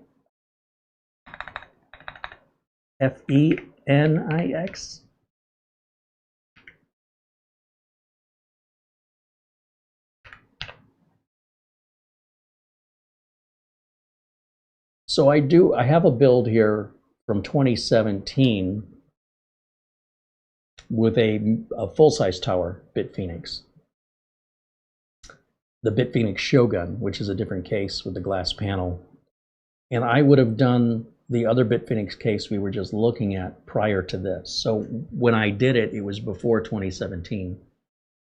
I'd have to look through the library because it's not showing up in my titling. So back then they were titled differently. And this would have been an i7 8700K, would have been the CPU I used back then. Brought back some memories there, Frankie. Okay, let me go back over to the chat room.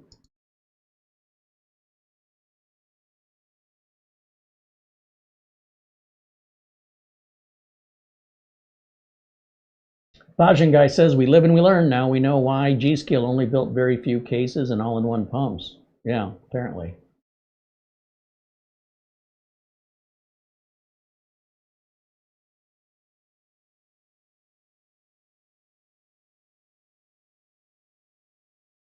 Mark Leibowitz says, the two Triku W04 mini PCs I ordered arrived and I've done the initial setup on them. They're terrific little mini PCs.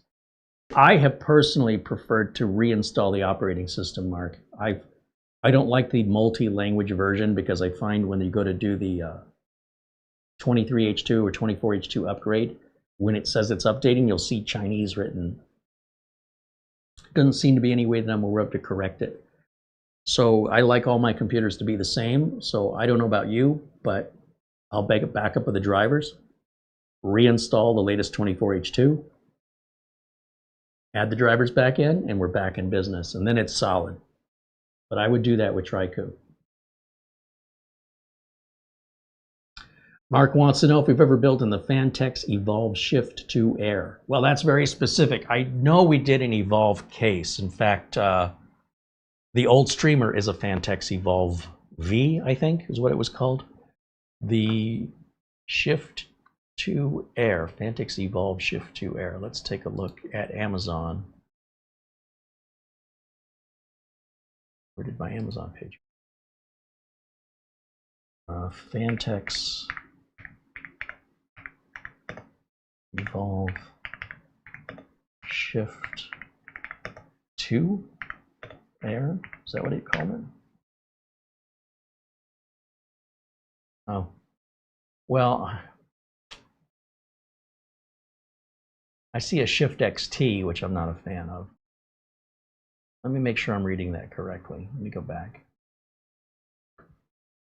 Have you ever used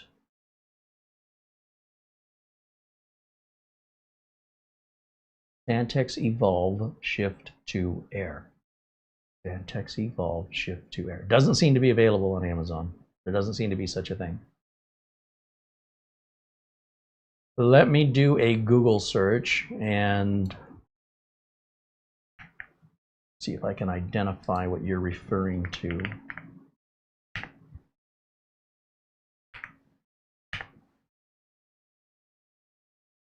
Oh,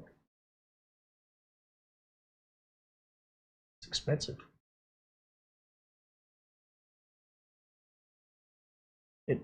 I don't think they make this anymore. I think you guys are still pointing me to some old stuff.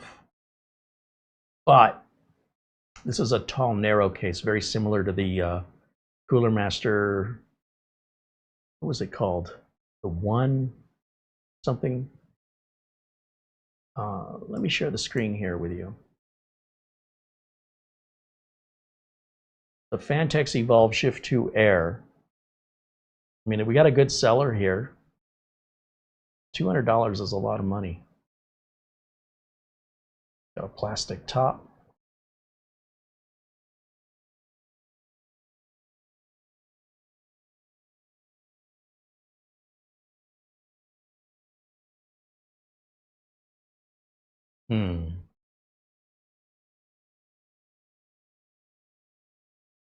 Oh, it comes with a cooler already built into it. Well, this is a lot like that Cooler Master. So you're going to get the, I'm guessing you get the 140 millimeter radiator and fan included, which means if that ever dies, good luck replacing it because it's probably customized, which is the same problem, same criticism of that Cooler Master case. And there's your PCI riser cable, I guess, included. This is old. Somebody's used this.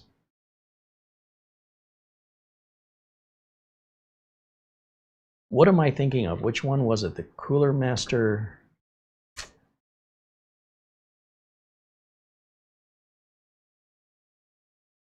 Let's do it this way. Tall. Let me do a Google search. Tall, skinny, Cooler Master. I think it had the name 1 in it. Yeah, that's it. The Encore 100. That reminds me a lot of the Encore 100. And the reason it's $400 is because it includes the power supply with the pre-cut length cables. It also includes a cooler with a very thick radiator. It's not something you can easily replace. And it's an 850 watt power supply. So if you've got a, say, $150 cooler on there and a $150 power supply, then you're only spending an extra $100 for the case. So the $400 makes sense. But that other case you're showing me, that looks, it reminds me a lot of this one. And honestly, this one's just sitting at Studio A. I don't even know what to do with it. It's fantastic. I love it. It went together beautifully. I just have no use for it. And we bought it a little cheaper because we found it open box. Yeah, here's one for $332. That's almost $70 off.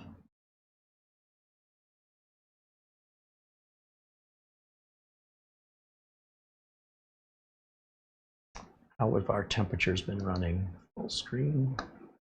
But keep your suggestions coming. One of them will strike. I'm sure of it.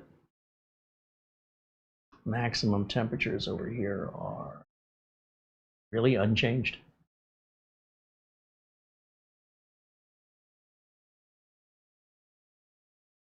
Probably the hottest core is the one we're using, so probably on core 0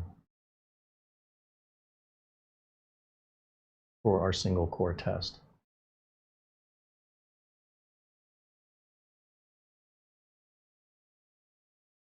All right, well, look, technically everything works. You know, it's running cool, it's quiet now. I don't know if it'll stay quiet. I'm hoping it'll stay quiet, referring to it being the pump. I could make this work. Some clever cable management. I could once again change the power supply to a modular power supply and reverse that fan. You can see the fan is breathing. Remember, the fan is pulling air in on a power supply. It doesn't blow air out. The air blows out here. Where does it blow out? It blows out on this side. It's blowing the air right into our radiator, which is fine. It's going to evacuate the air out. It's actually a pretty good design now that I think about it. So the power supply is bringing air in here, blowing it out towards me, towards the radiator that's also drawing air from inside the case out the back. It's not even warm. It's nice and quiet now, but it does ramp up to be quite noticeable when you stress the CPU out. That's okay. I mean, if you're always stressing out your CPU, though, you probably underbought for your CPU. It's not usually a cooler issue. It's a abusing your CPU. Like, it should ramp up like your engine revs up when you're passing another car. You shouldn't be revving your engine up just for 20 minutes straight in overdrive. That's really hard on the engine and your gas mileage, your efficiency. In much the same way, CPU fans should ramp up temporarily as needed. And you know, if you hear them for a few seconds, that reassures me they're working. But if you hear them all the time, you either have a fan curve set wrong or you're just abusing the heck out of that CPU because it's not enough for what you want it to do. That's my opinion. We're just about done with this test.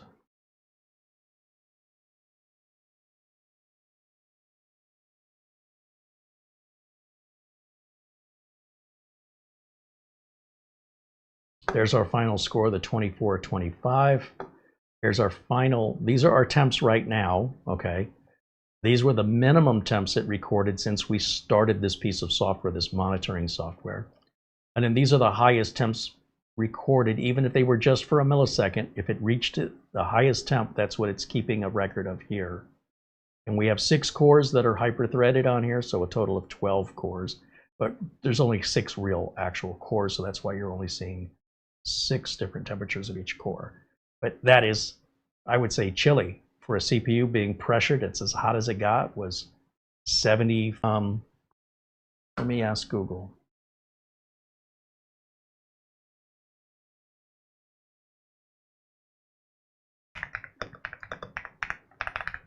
Thermal junction on a 9600X.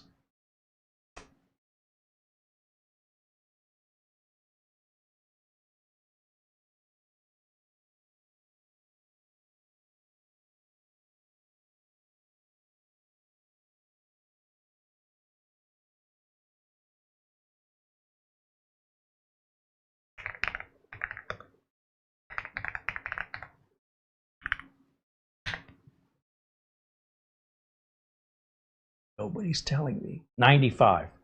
So the thermal junction max is 95, and we're running at max 78. That's a lot of headroom. That's good. That means that's a CPU that should last a very long time. Go back to this main screen. Let's go back full screen on camera 1. There we go. And then let me go back to the chat room. Yes. Special request. Yes. Not only from myself, but we would like to see it put together. Well, I'd have to cable manage it. Do a partial. I can throw one panel on it.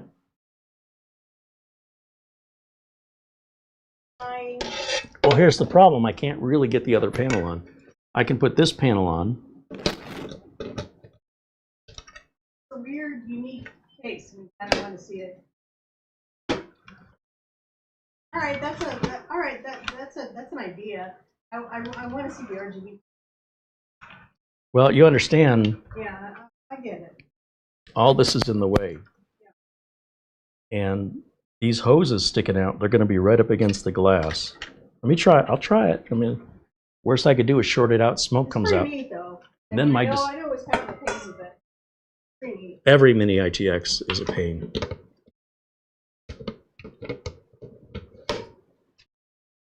At least they go on easy. So normally all these extra cables will run around the back. Right, we'll turn it anyway. Just close it as much as. I'm trying to figure out what's it hitting. It's hitting our hoses. Yikes.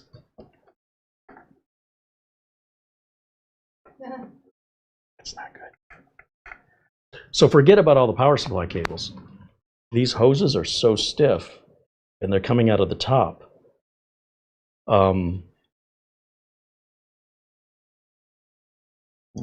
Ooh.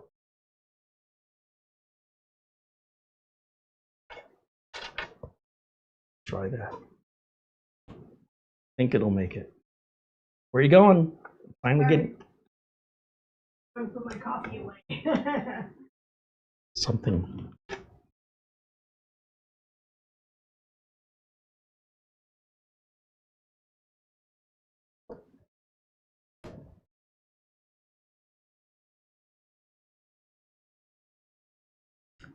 Yeah, that modular power supply they used in the photos didn't have any cables on it. Well, it's going to kind of look like that. I can't close it. You know what? It's super neat. I love the way it looks.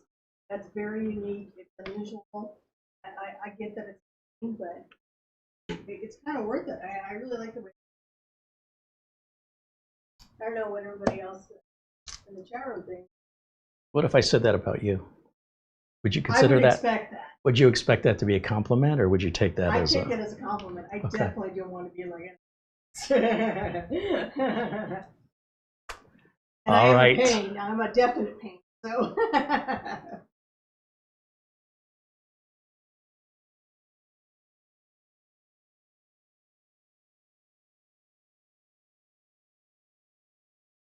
Mark Leibowitz says, I think maybe the multi-language out-of-box experience from Triku that I had was unique to the sample that was sent. That's possible. That's true. John Paul Bagan said, have we tested the temps with all the panels installed? Well, we can't get the panels on, but it will likely run exactly the same because it's going to be drawing air on this case design from the top and bottom. It's not really drawing air in from the sides. So I don't think it would make any difference. And for me to get the panel on, I'm going to have to do some creative cable management. These hoses are so stiff, they're really in the way. And if I flip the block the opposite way where the hoses are on the bottom, that might be more copacetic to the management of these hoses. But this case is it's pretty bad. Pretty bad.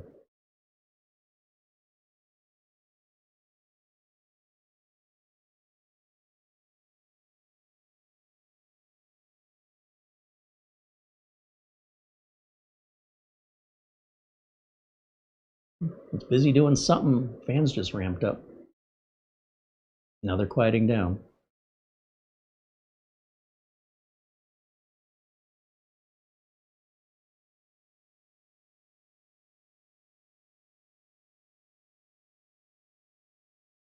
I wonder if it's installing a Windows update in the background. It really sounds busy.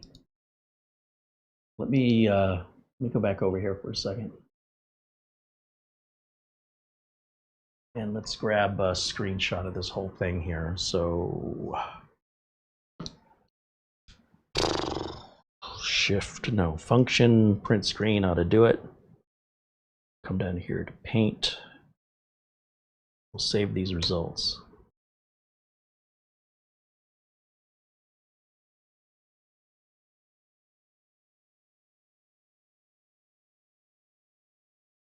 File. Save as JPEG onto the desktop.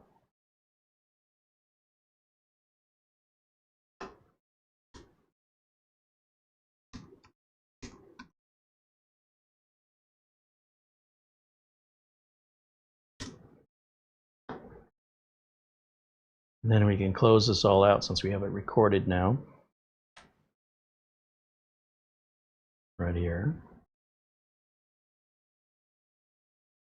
And you know, the screen, I've seen this wallpaper before. It looks like there's like lines in the monitor. Those are birds. Hate that. Can we change it? Just do that one instead. Didn't change it. Back over here.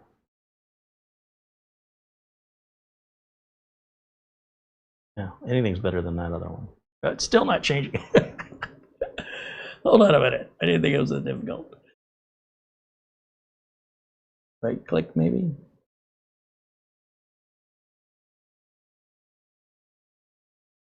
Click again to go back. How do I select it? Yeah, it was downloading updates in the background. That explains that. I was wondering why I was hearing those fans. Let's go ahead and restart it. We'll take a look at our restart time live just to see what it's like. You know, we've done the BIOS, you know, the first power on where it has to train the memory and such. And I suppose even this is not a fair power up. What do we want to call it? A boot up time test, because it's still installing an update even when it restarts. So never mind that idea. It was another bad idea I didn't think through before I said it out loud. So never mind. It's quick. I was going to show you just how quick, but yeah, not while it's doing an update. So yeah, if you guys have other ITX cases that you think this might look good in, I would likely just get rid of this cooler in this case. quite honestly. I just don't have confidence in this cooler. It's working well. I don't like the noise it sometimes emits. I haven't noticed it since the last time I mentioned it. I'm not sure I want to spend that much time on the cable management just so I can close the side panel. I could do it. And I think turning this around so it's the opposite way will help take the stress so that the hoses come down more. That way they should ideally be a lot more flexible because we have to bend them inwards. Now, if G.SKILL had made these hoses, oh, they do. Hold on a minute. They do. Never mind. They do make them bendable. Oh, hold on a second. Let me try something here. They're not bendable at the radiator, but they're on swivels on the pump. That's good. This might be salvageable. I mean, it's salvageable. It's just whether or not it's worth it. Like when I put all the work in, am I going to be happy with it, or is it still going to be underwhelming? And again, with all these cables moved to the back, something is still in our way. And I'm guessing it's power supply cables here. Yeah, that's exactly what it is. So the magnet's not quite tight enough to hold that on. We're getting some pushback from this cable, the motherboard power cable, which I would ordinarily run behind. So I don't know. I mean, this could work. You absolutely have to run your cables behind even if you don't want to. You don't really have much choice here. But that's what's causing that panel to pop off. Now, since I held it in place there, it seems like it's sticking okay, but just a little bump. Just open up. Oh, man. You know, they all can't be winners. This is why we do this. We want to set your expectations. If you're okay with it, order one. If you're not okay with it, well, don't be surprised if you order one and you're still not okay with it. Now it's not my fault. Now it's your fault. Wow. What a show. What a process. Planet Crash says put a self-tapper in it. Yeah, we'll just put a screw right through the glass. Let's see. John Paul Bacon says maybe with the panels on it'll fix the sound. I'm not trying to turn the radio up. Like, is that how you solve problems in your car? Your engine's making a really scary rattling sound and you're like, oh, I know how to fix this. Turn up the radio. I don't want to just turn up something else. I want to find out what's causing that sound problem, and particularly the rattling from the pump. Again, it hasn't done it for a while, so maybe it's in the clear. I don't know. I'll turn it on tomorrow or later tonight after it's had some time to rest and see if it's just some lubrication issues because it's been in a box a long time. On the other hand, if it's a low fluid situation, it'll keep doing that at every startup, and as long as you never turn it off, maybe you won't hear it. But if that's the case, then the life of the pump is probably significantly reduced. But to what, I don't know. Jim Kenny joins us and says hello. Welcome in to Jim. David Graham says, I learned your lesson. Andy says, as I said before, the patience of Job. John Paul Bacon mentions a Silverstone Micro ATX compatible with PS16V. Let's go take a look at it. Amazon PS16V from Silverstone.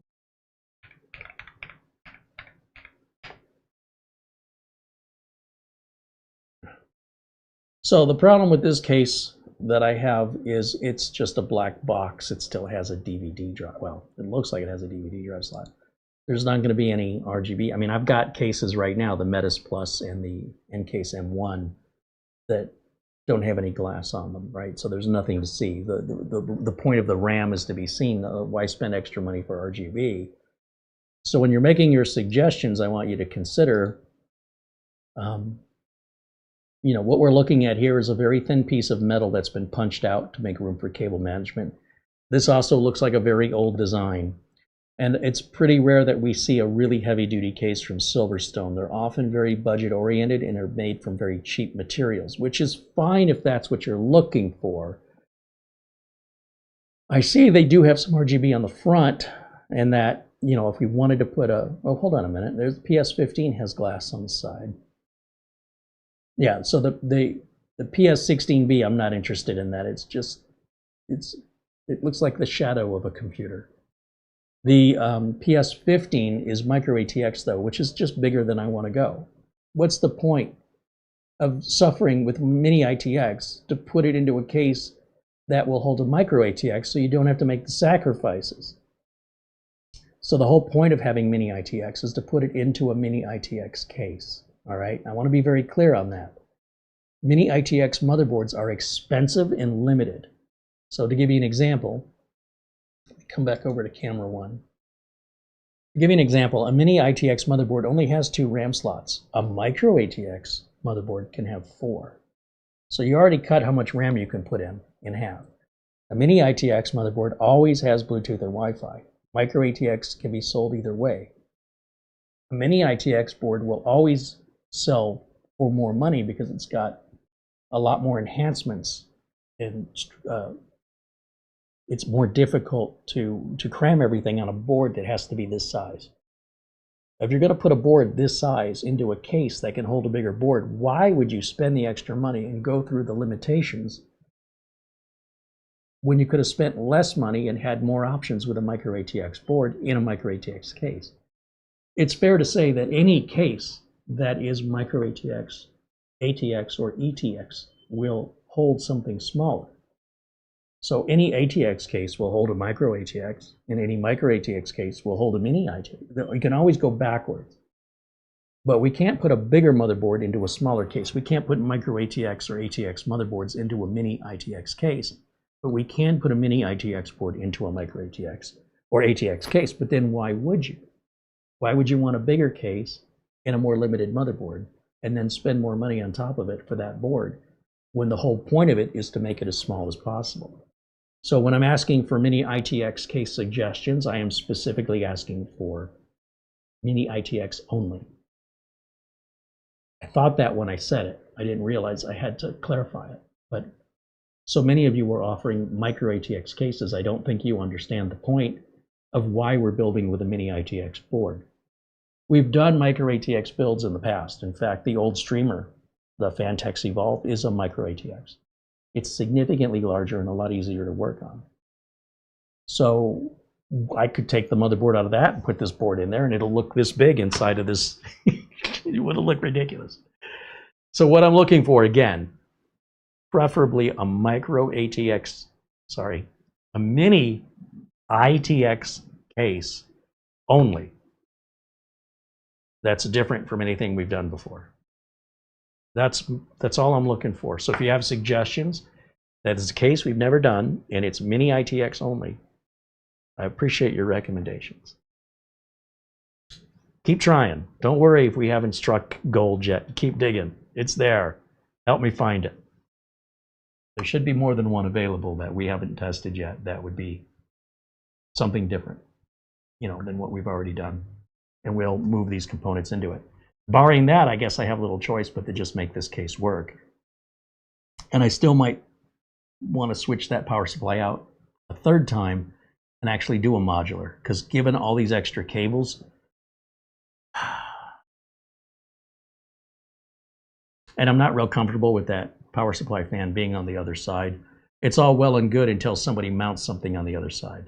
So that's a problem waiting to happen. Nothing wrong with the Apevia power supply. I like it. It's just not suited well for this case. Nothing wrong with the cooler we used prior to this liquid cooler. It's just not suitable to this case. You're going to keep hearing it over and over again. Parts are fine, not suitable for the case.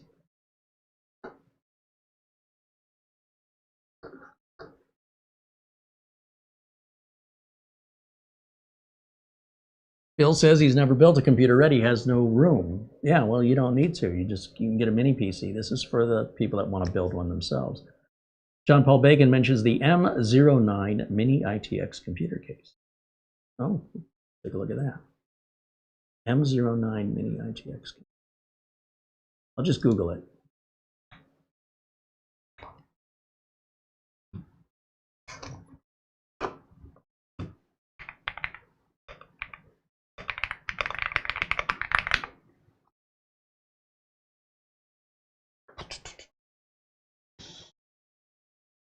Well, it's on Amazon. Oh. So this is an HT PC computer case, which we've built 3 of lately. We did the silver one. We did, well, I'll just show you the case first of all. This looks just like the other 2 or 3. We've got one pre-built for Minisforum. And the other 2 we put Minisforum motherboards in, if you recall, a silver one and a black one. So for me, this just feels like more of the same, and we're going to have cooler issues on a 9600X with a case this shallow. I'm not trying to build a home theater PC, just to be clear. I appreciate the suggestion, but I don't want a home theater PC. This is a 9600X CPU. It doesn't make any sense to have a 9600X CPU in a home theater PC. If anything, mini PCs have definitely replaced these, and we just did 3 of these. So this doesn't really look any different than the others, unfortunately. And we would have a cooling problem for sure in this case, because you're not going to have room for liquid cooler, and the height of the cooler's got to be very, very shallow. And I think that on a lower end CPU, you wouldn't have a problem. But trying to put a high end or even a mid end CPU in here, you're just not going to have the airflow. Again, I appreciate your suggestions. Keep trying. Don't give up. Keep trying. I know there's one out there somewhere.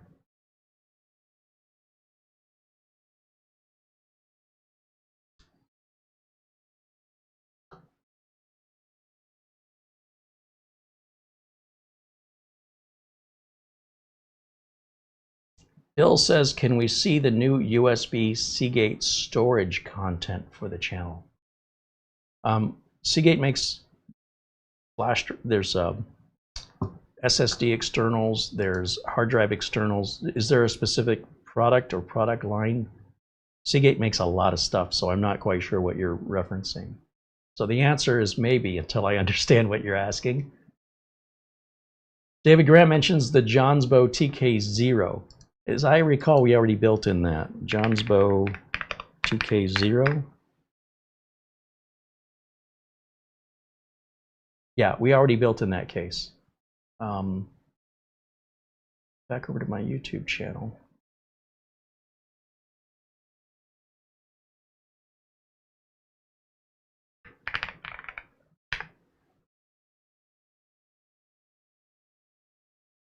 Pretty sure we did. YouTube Studio, live content.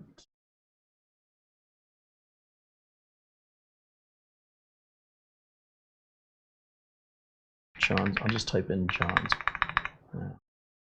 Not there. I gotta go here. Johnsbow. TK1 we did.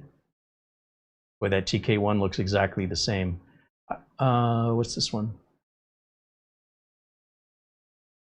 We have a D41, D31, and the TK1.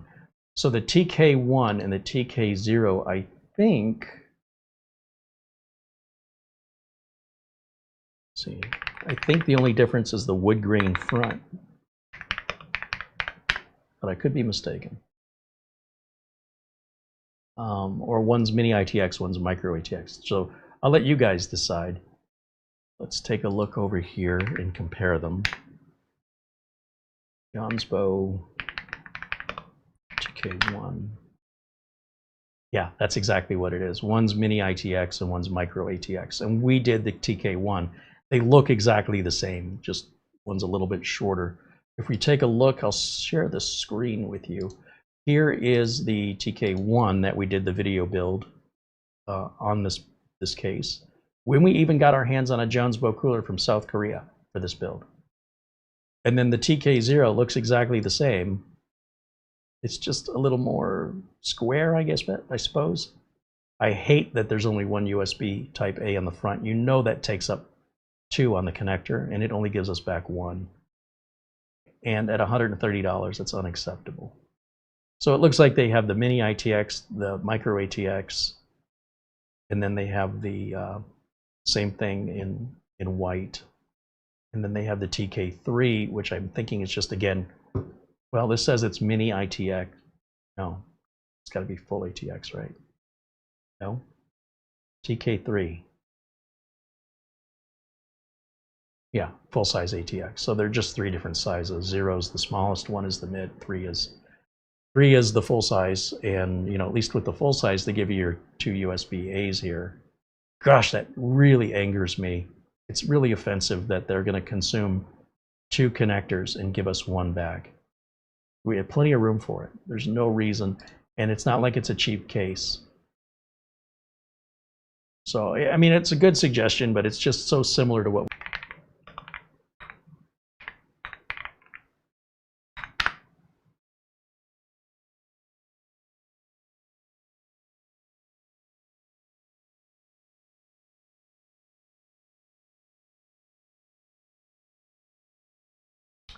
Okay, we had a little bit of a hiccup there if it was buffering. It looks like that case is pretty similar, again, without any glass panel on it. I don't see the point. We already have the Metis Plus, and we also have the N-Case M1 that are very similar. So for me, that's just not different enough. Yeah, I want more than just a black box. It's gotta either like have a weird shape, not just a rectangle, or it's gotta have some glass. What's the front? Am I missing anything? Where's our USB on the front? Nothing, just a Type-C. There is glass here, so they do offer it with glass, but where's my USB Type-A? So how am I gonna plug a flash drive into this thing?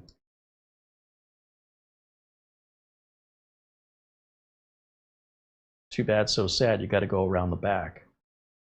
And they're forcing you into a small form factor power supply here, which it'd be nice if we could do either or, like on the NZXT H210. Yeah, doesn't look like there's any room for any cable management in here. Somehow all the cables are missing in these photos. How'd they do that? Look, it's not even plugged in and the lights are on. It's more manipulative marketing photos.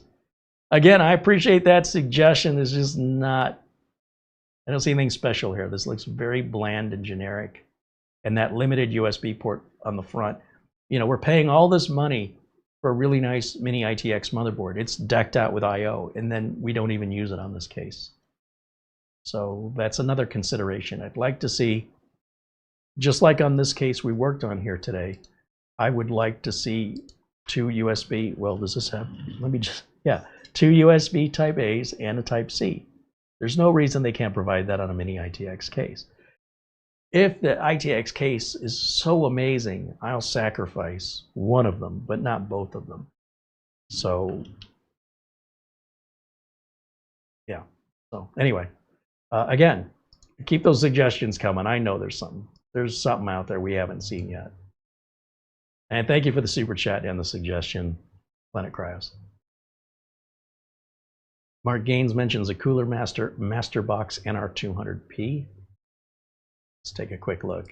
NR200P. Yeah, we're right back to the same thing again. And by the way, we just, wow. So this looks like similar to the N100, the Core N100, where Cooler Master offers this with its power supply and a cooler on sale for $325. And where's my USB ports on this? Are they on top maybe? Let's see. Yeah, they're on top. I mean, this has potential.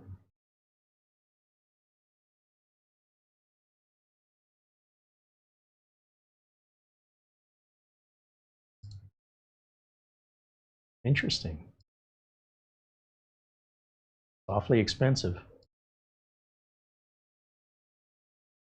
Well, I mean, it's an 850 watt power supply, which is way more than we need, but you know, it comes with the case, and the case comes with the cooler, so we know we're not going to have any fitment issues.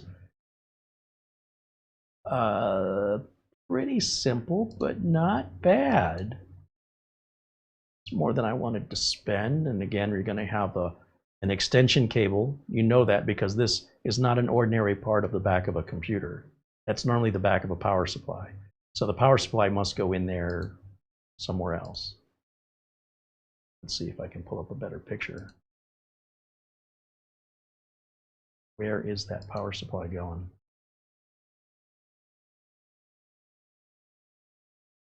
Yeah, I'm good with the I/O on the front. That looks good. You can either switch between tempered glass or a steel panel. I like that.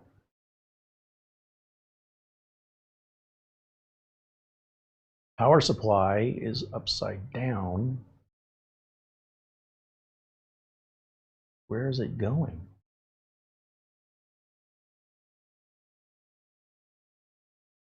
Is there any reason the marketing photos won't show us? In here somewhere? Oh, the power supply connects to the side panel? Whoa. Okay. All right. Well, you know, I did ask for different, and you certainly qualified as different. This is, again, another $400 case. They've got it on a Prime Day deal, $75 off. There's a used one like new at $315. That's only a $10 savings from Prime Day. I'll consider it. That's a good suggestion. More like that. Come on, guys. Let's get something different. I'd like to have more than one to pick from. I appreciate your suggestions. I'm not sure I would have found that one. I think it's going to wrap it up for today. We've been going now for nearly 4 hours, I think, isn't it? So, how long have I been live? Yeah, 3 hours and 43 minutes. David Graham with a $2 super chat said the Stratos Mini-ITX. Let's take a look at that. Stratos.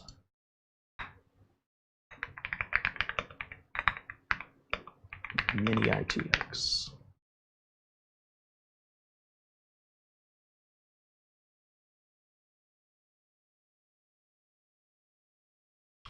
So the Stratos looks like just a cheap $50 case.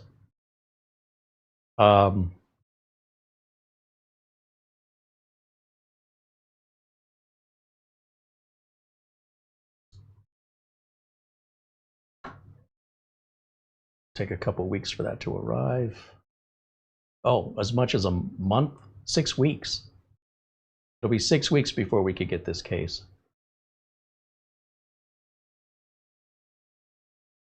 It's a little different, but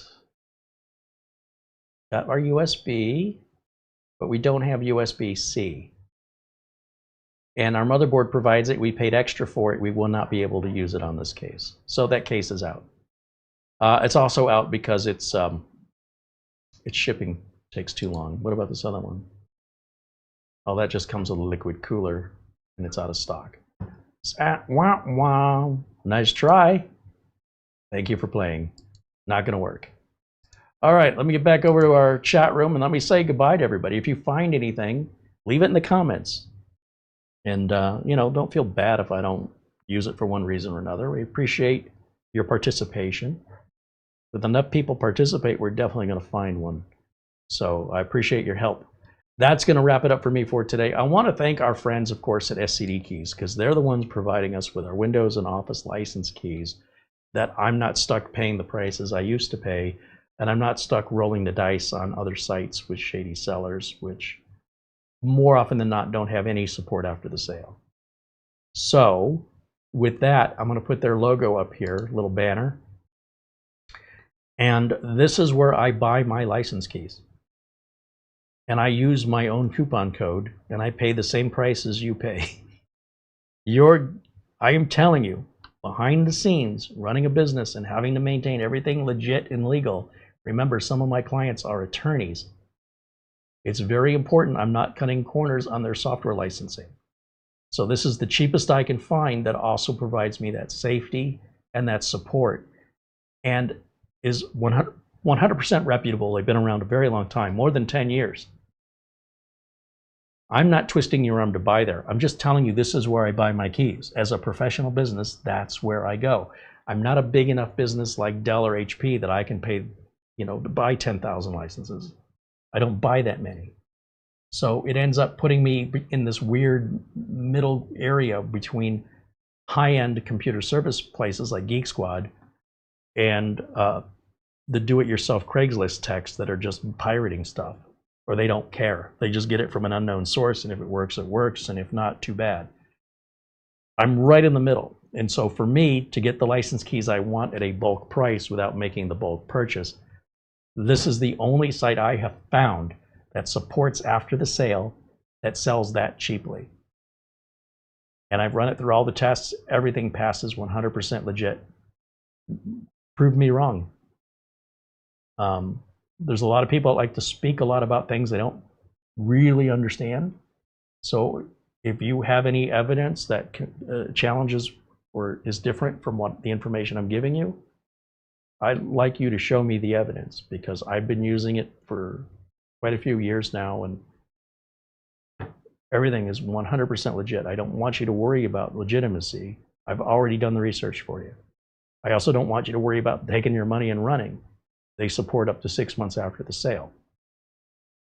If a mistake is made, you reach out, they'll fix it. If they don't fix it, after you made them aware of it, you reach out to me. That's how confident I am about their quality and their ethics in business. So other than that, if you want to, find a cheaper key somewhere and roll the dice, you can do that. I can't afford to do that.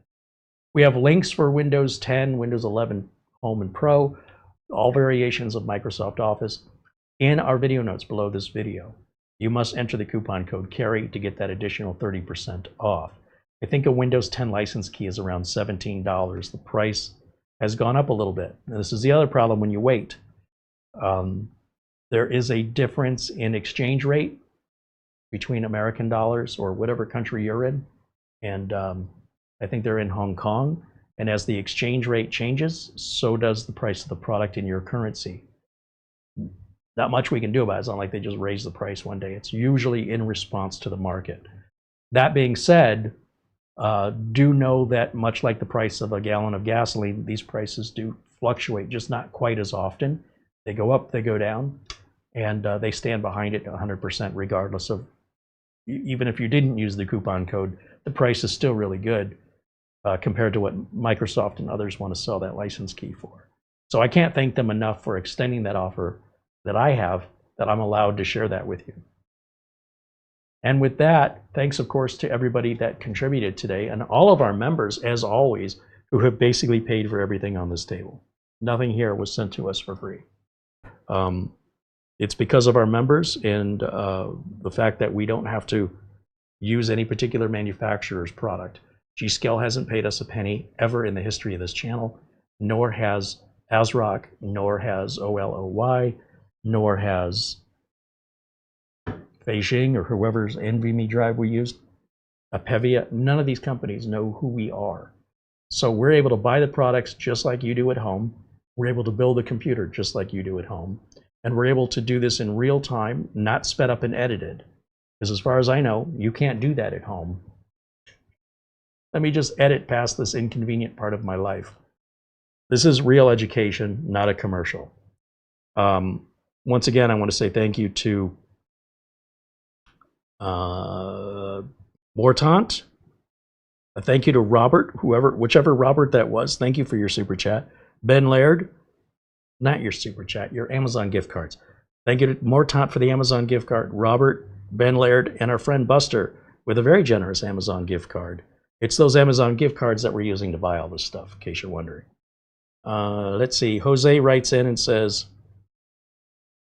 I was changing the Microsoft Edge wallpaper. Oh, not the wallpaper on Windows? That would explain it. All right, I appreciate that. What else? Our super chats. let me say thank you to everybody who gave a super chat today, because I mean, many of you, most of you in the chat, you're all members here. So, or many of you that super chatted are all members. So thank you to David Graham. Thank you to Planet Cryos. Peter VZ with a €1 super chat I missed earlier, joining us from Amsterdam or Sweden. Shop Persian Rugs, I missed that one too. $10 super chat. He says, I would enjoy seeing another video of buying a not working eBay gaming PC and then repair. I keep looking for one, and they're massively overpriced. We'll take a look at one quick before the end of the show here.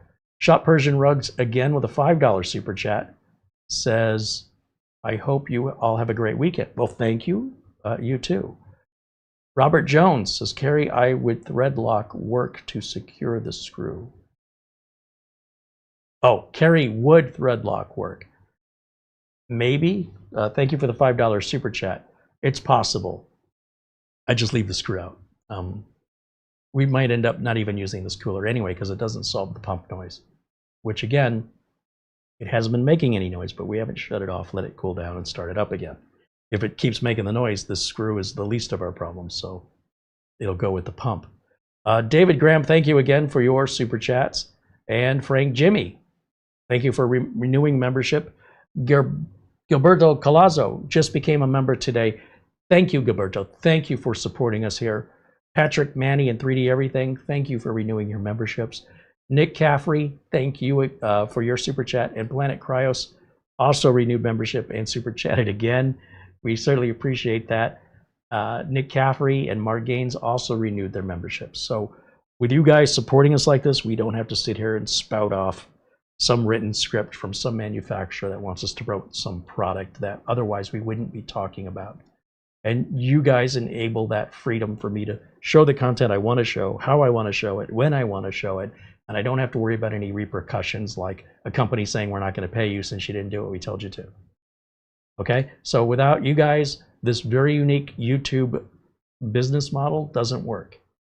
You don't see this business model around much because, quite frankly, I'm never going to get 1 million subscribers and get rich with this business model.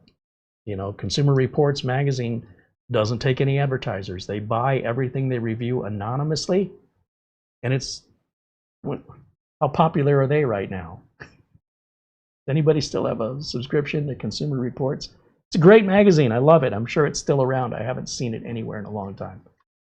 So, you know, doing it this way is the hard way, but I feel like it's the right way. Thank you to Mara, of course, all the tireless work she does in the background with thumbnails and video descriptions and links.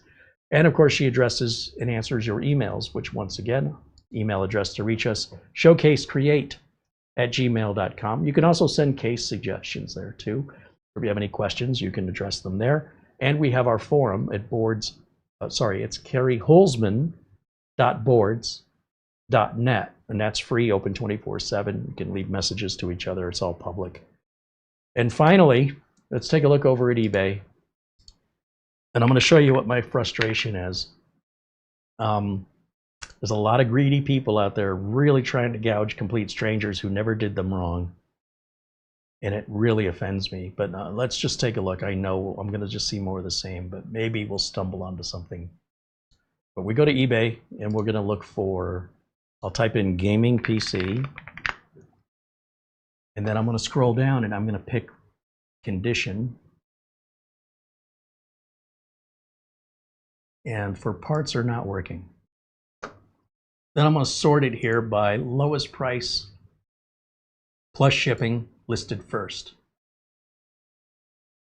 So this person here is offering to build you a computer, but you have to pay for all the parts. They'll assemble it for $23.83 plus $141.25 for delivering your 40 or 50 pound computer. Here's an iBuyPower that's only local pickup. Parts only, $200 seems like a lot of money from somebody who's never sold anything. Could be a scammer. iBuyPower, parts only. This is similar to one we bought before. They want $195. This actually might be promising. What is it? It's coming out of Goodwill. Okay, okay. What do we have? No I/O shield. Okay, is there no I/O? Oh, it's just, it looks like it's missing.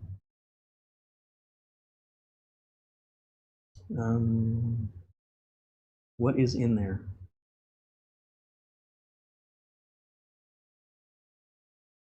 Hard drive and RAM not included. PC not tested, still in good conditions. Sold as is. Well, given that this is a DVI port on the back of it and a PS2 port, I'm going to guess this is very old, not worth fixing. So that leaves you with a case and power supply, and you're going to have to replace the motherboard and CPU, and since it doesn't come with storage or RAM, you're going to be replacing that too. You don't even get a rear case fan. So is it worth $195 for a case and power supply that's all dinged up? No, it's not. That's too bad. Let's keep looking. Gaming PC, parts only, $215, no heatsink. What did they do to this poor thing? Oh boy. Oh boy. What's it say? This person's been on eBay for a while, has 100% feedback. GPU, NVIDIA GeForce 1660, 5000D, built-in Wi-Fi RGB. Where is the condition is for parts are not working, and local pickup only, that's not going to work for us. Not going to work. Dell gaming PC, these two words don't go together, Dell and gaming. They want $100 for shipping, and it's just a Dell workstation, isn't it? That's not a gaming PC. Why would you call that a gaming PC? I feel like this is all I'm seeing anymore, is just people trying to gouge, like they don't know what they've got it's worth, or they're hoping you don't know what they've got is worth. This they want $200, parts only, plus 4363. Boy, they got a mini ITX board in there. See how terrible that looks?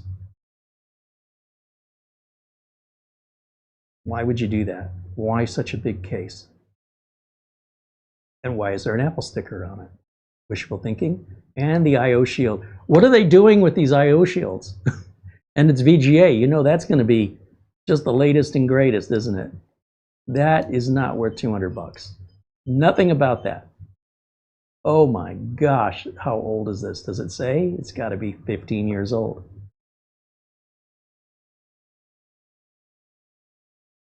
Yeah, it comes with probably a SATA SSD. Gaming PC is powerful and sleek, featuring an Intel i5 from what decade? 16 gigs of RAM. Whoa, put your seatbelt on. This PC ensures fast loading times and efficient multitasking. Yeah, especially if you're playing solitaire and checking email.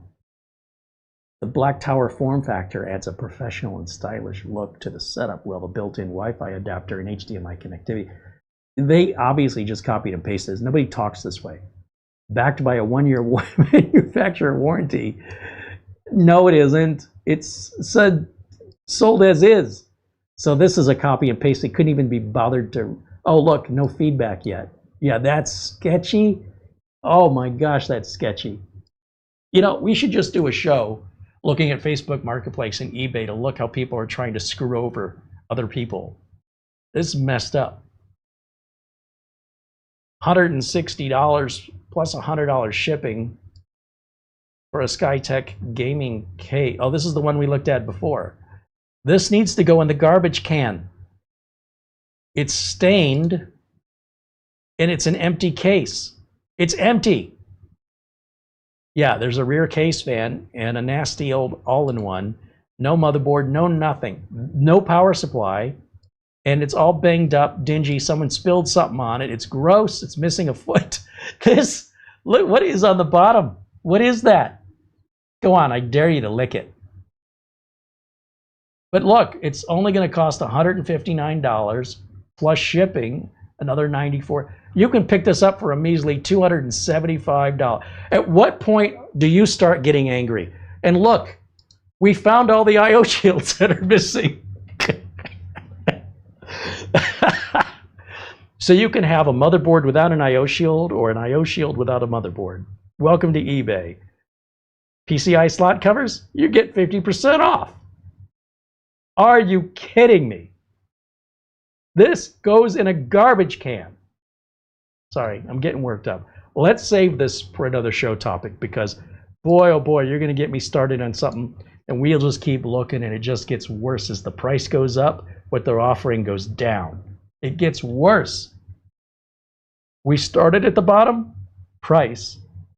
But when we're looking at eBay or Facebook or Craigslist for parts, people are selling you their garbage. I have some used toilet paper. I'll let you have it, half price. Some things should not be sold used. But that doesn't mean you can't do it.